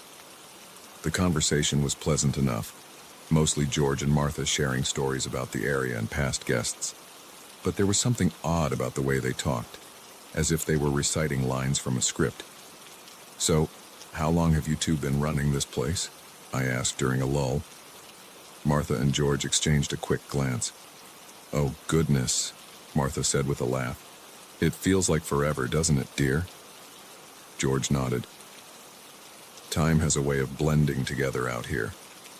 It wasn't really an answer, but before I could press further, Martha stood up abruptly. "Who's ready for dessert?" After dinner, we retired to our room. Lisa was charmed by the whole experience, but I couldn't shake my unease. "Don't you think they're a little odd?" I asked as we got ready for bed. Lisa shrugged. "They're old and they live in the middle of nowhere. Of course they're a little eccentric." I tried to let it go, but sleep didn't come easily. The house creaked and groaned in the night, and more than once I thought I heard footsteps in the hallway. The next morning, we came down to find breakfast already laid out, but there was no sign of George or Martha. "Hello," I called out. No answer. We ate in uncomfortable silence, the only sound the ticking of an old grandfather clock. As we finished, Martha appeared as if out of thin air, making us both jump. "I hope you slept well," she said, that same fixed smile on her face. "George is out tending the grounds. I thought perhaps you'd like a tour of the house." The tour was unsettling. Every room seemed frozen in time, perfectly preserved but untouched. And Martha's commentary was strange, talking about past guests as if they were still here. "This was little Timmy's favorite spot," she said, gesturing to a window seat. He would sit here for hours, watching for his parents to return. Was Timmy another guest? Lisa asked. Martha's smile faltered for just a moment. Oh yes, from long ago. Such a dear boy. As the tour went on, I began to notice something else. There were no modern amenities anywhere, no TV, no radio, not even a telephone that I could see. We ended up back in the entrance hall, where George was waiting for us. Beautiful day for a walk, he announced. Why don't you two go explore the grounds? But be sure to stay on the paths. It's easy to get turned around out there. The warning in his voice was clear. Don't wander too far. Outside, Lisa and I finally had a chance to talk privately. Okay, you're right, she admitted. This place is weird. Maybe we should leave early. I nodded, relieved she was on the same page. Let's pack up and go after lunch. We can make up an excuse about work or something. But when we returned to the house, things took a turn from unsettling to terrifying. Our room had been tidied while we were out. Our bags were unpacked, our clothes put away in ancient dressers, and our car keys, which I distinctly remembered leaving on the bedside table, were nowhere to be found. George! Martha! I called out, trying to keep the panic out of my voice. We seem to have misplaced our keys. Martha appeared in the doorway, that same placid smile on her face. Oh dear, how careless. But not to worry. You don't need to leave. You're home now. The way she said it sent chills down my spine. Lisa grabbed my hand, squeezing it tight. That's very kind, I said, forcing a smile. But we really do need to get back. Work, you know. Martha's smile didn't waver, but her eyes hardened. I'm afraid that's not possible. You see, once you check into Willow Creek Inn, you don't check out. It happened so fast. George appeared behind her, brandishing an old-fashioned syringe. Lisa screamed as Martha locked the door. I tried to fight, to protect Lisa, but whatever was in that syringe worked quickly. As my vision blurred and my limbs grew heavy, I heard Martha's soothing voice. Don't fight it, dear. You'll be so happy here, just like all the others. The last thing I saw before darkness took me was the gleam in her eyes, not the warm twinkle of a kindly old woman, but the cold, hungry stare of a predator who had just caught her prey. I don't know how long we've been here now. Days, weeks. Time seems to stand still in this place. Lisa and I are never left alone together. They keep us drugged, compliant. Sometimes I catch glimpses of other guests, vacant-eyed people in old-fashioned clothes, wandering the halls like ghosts.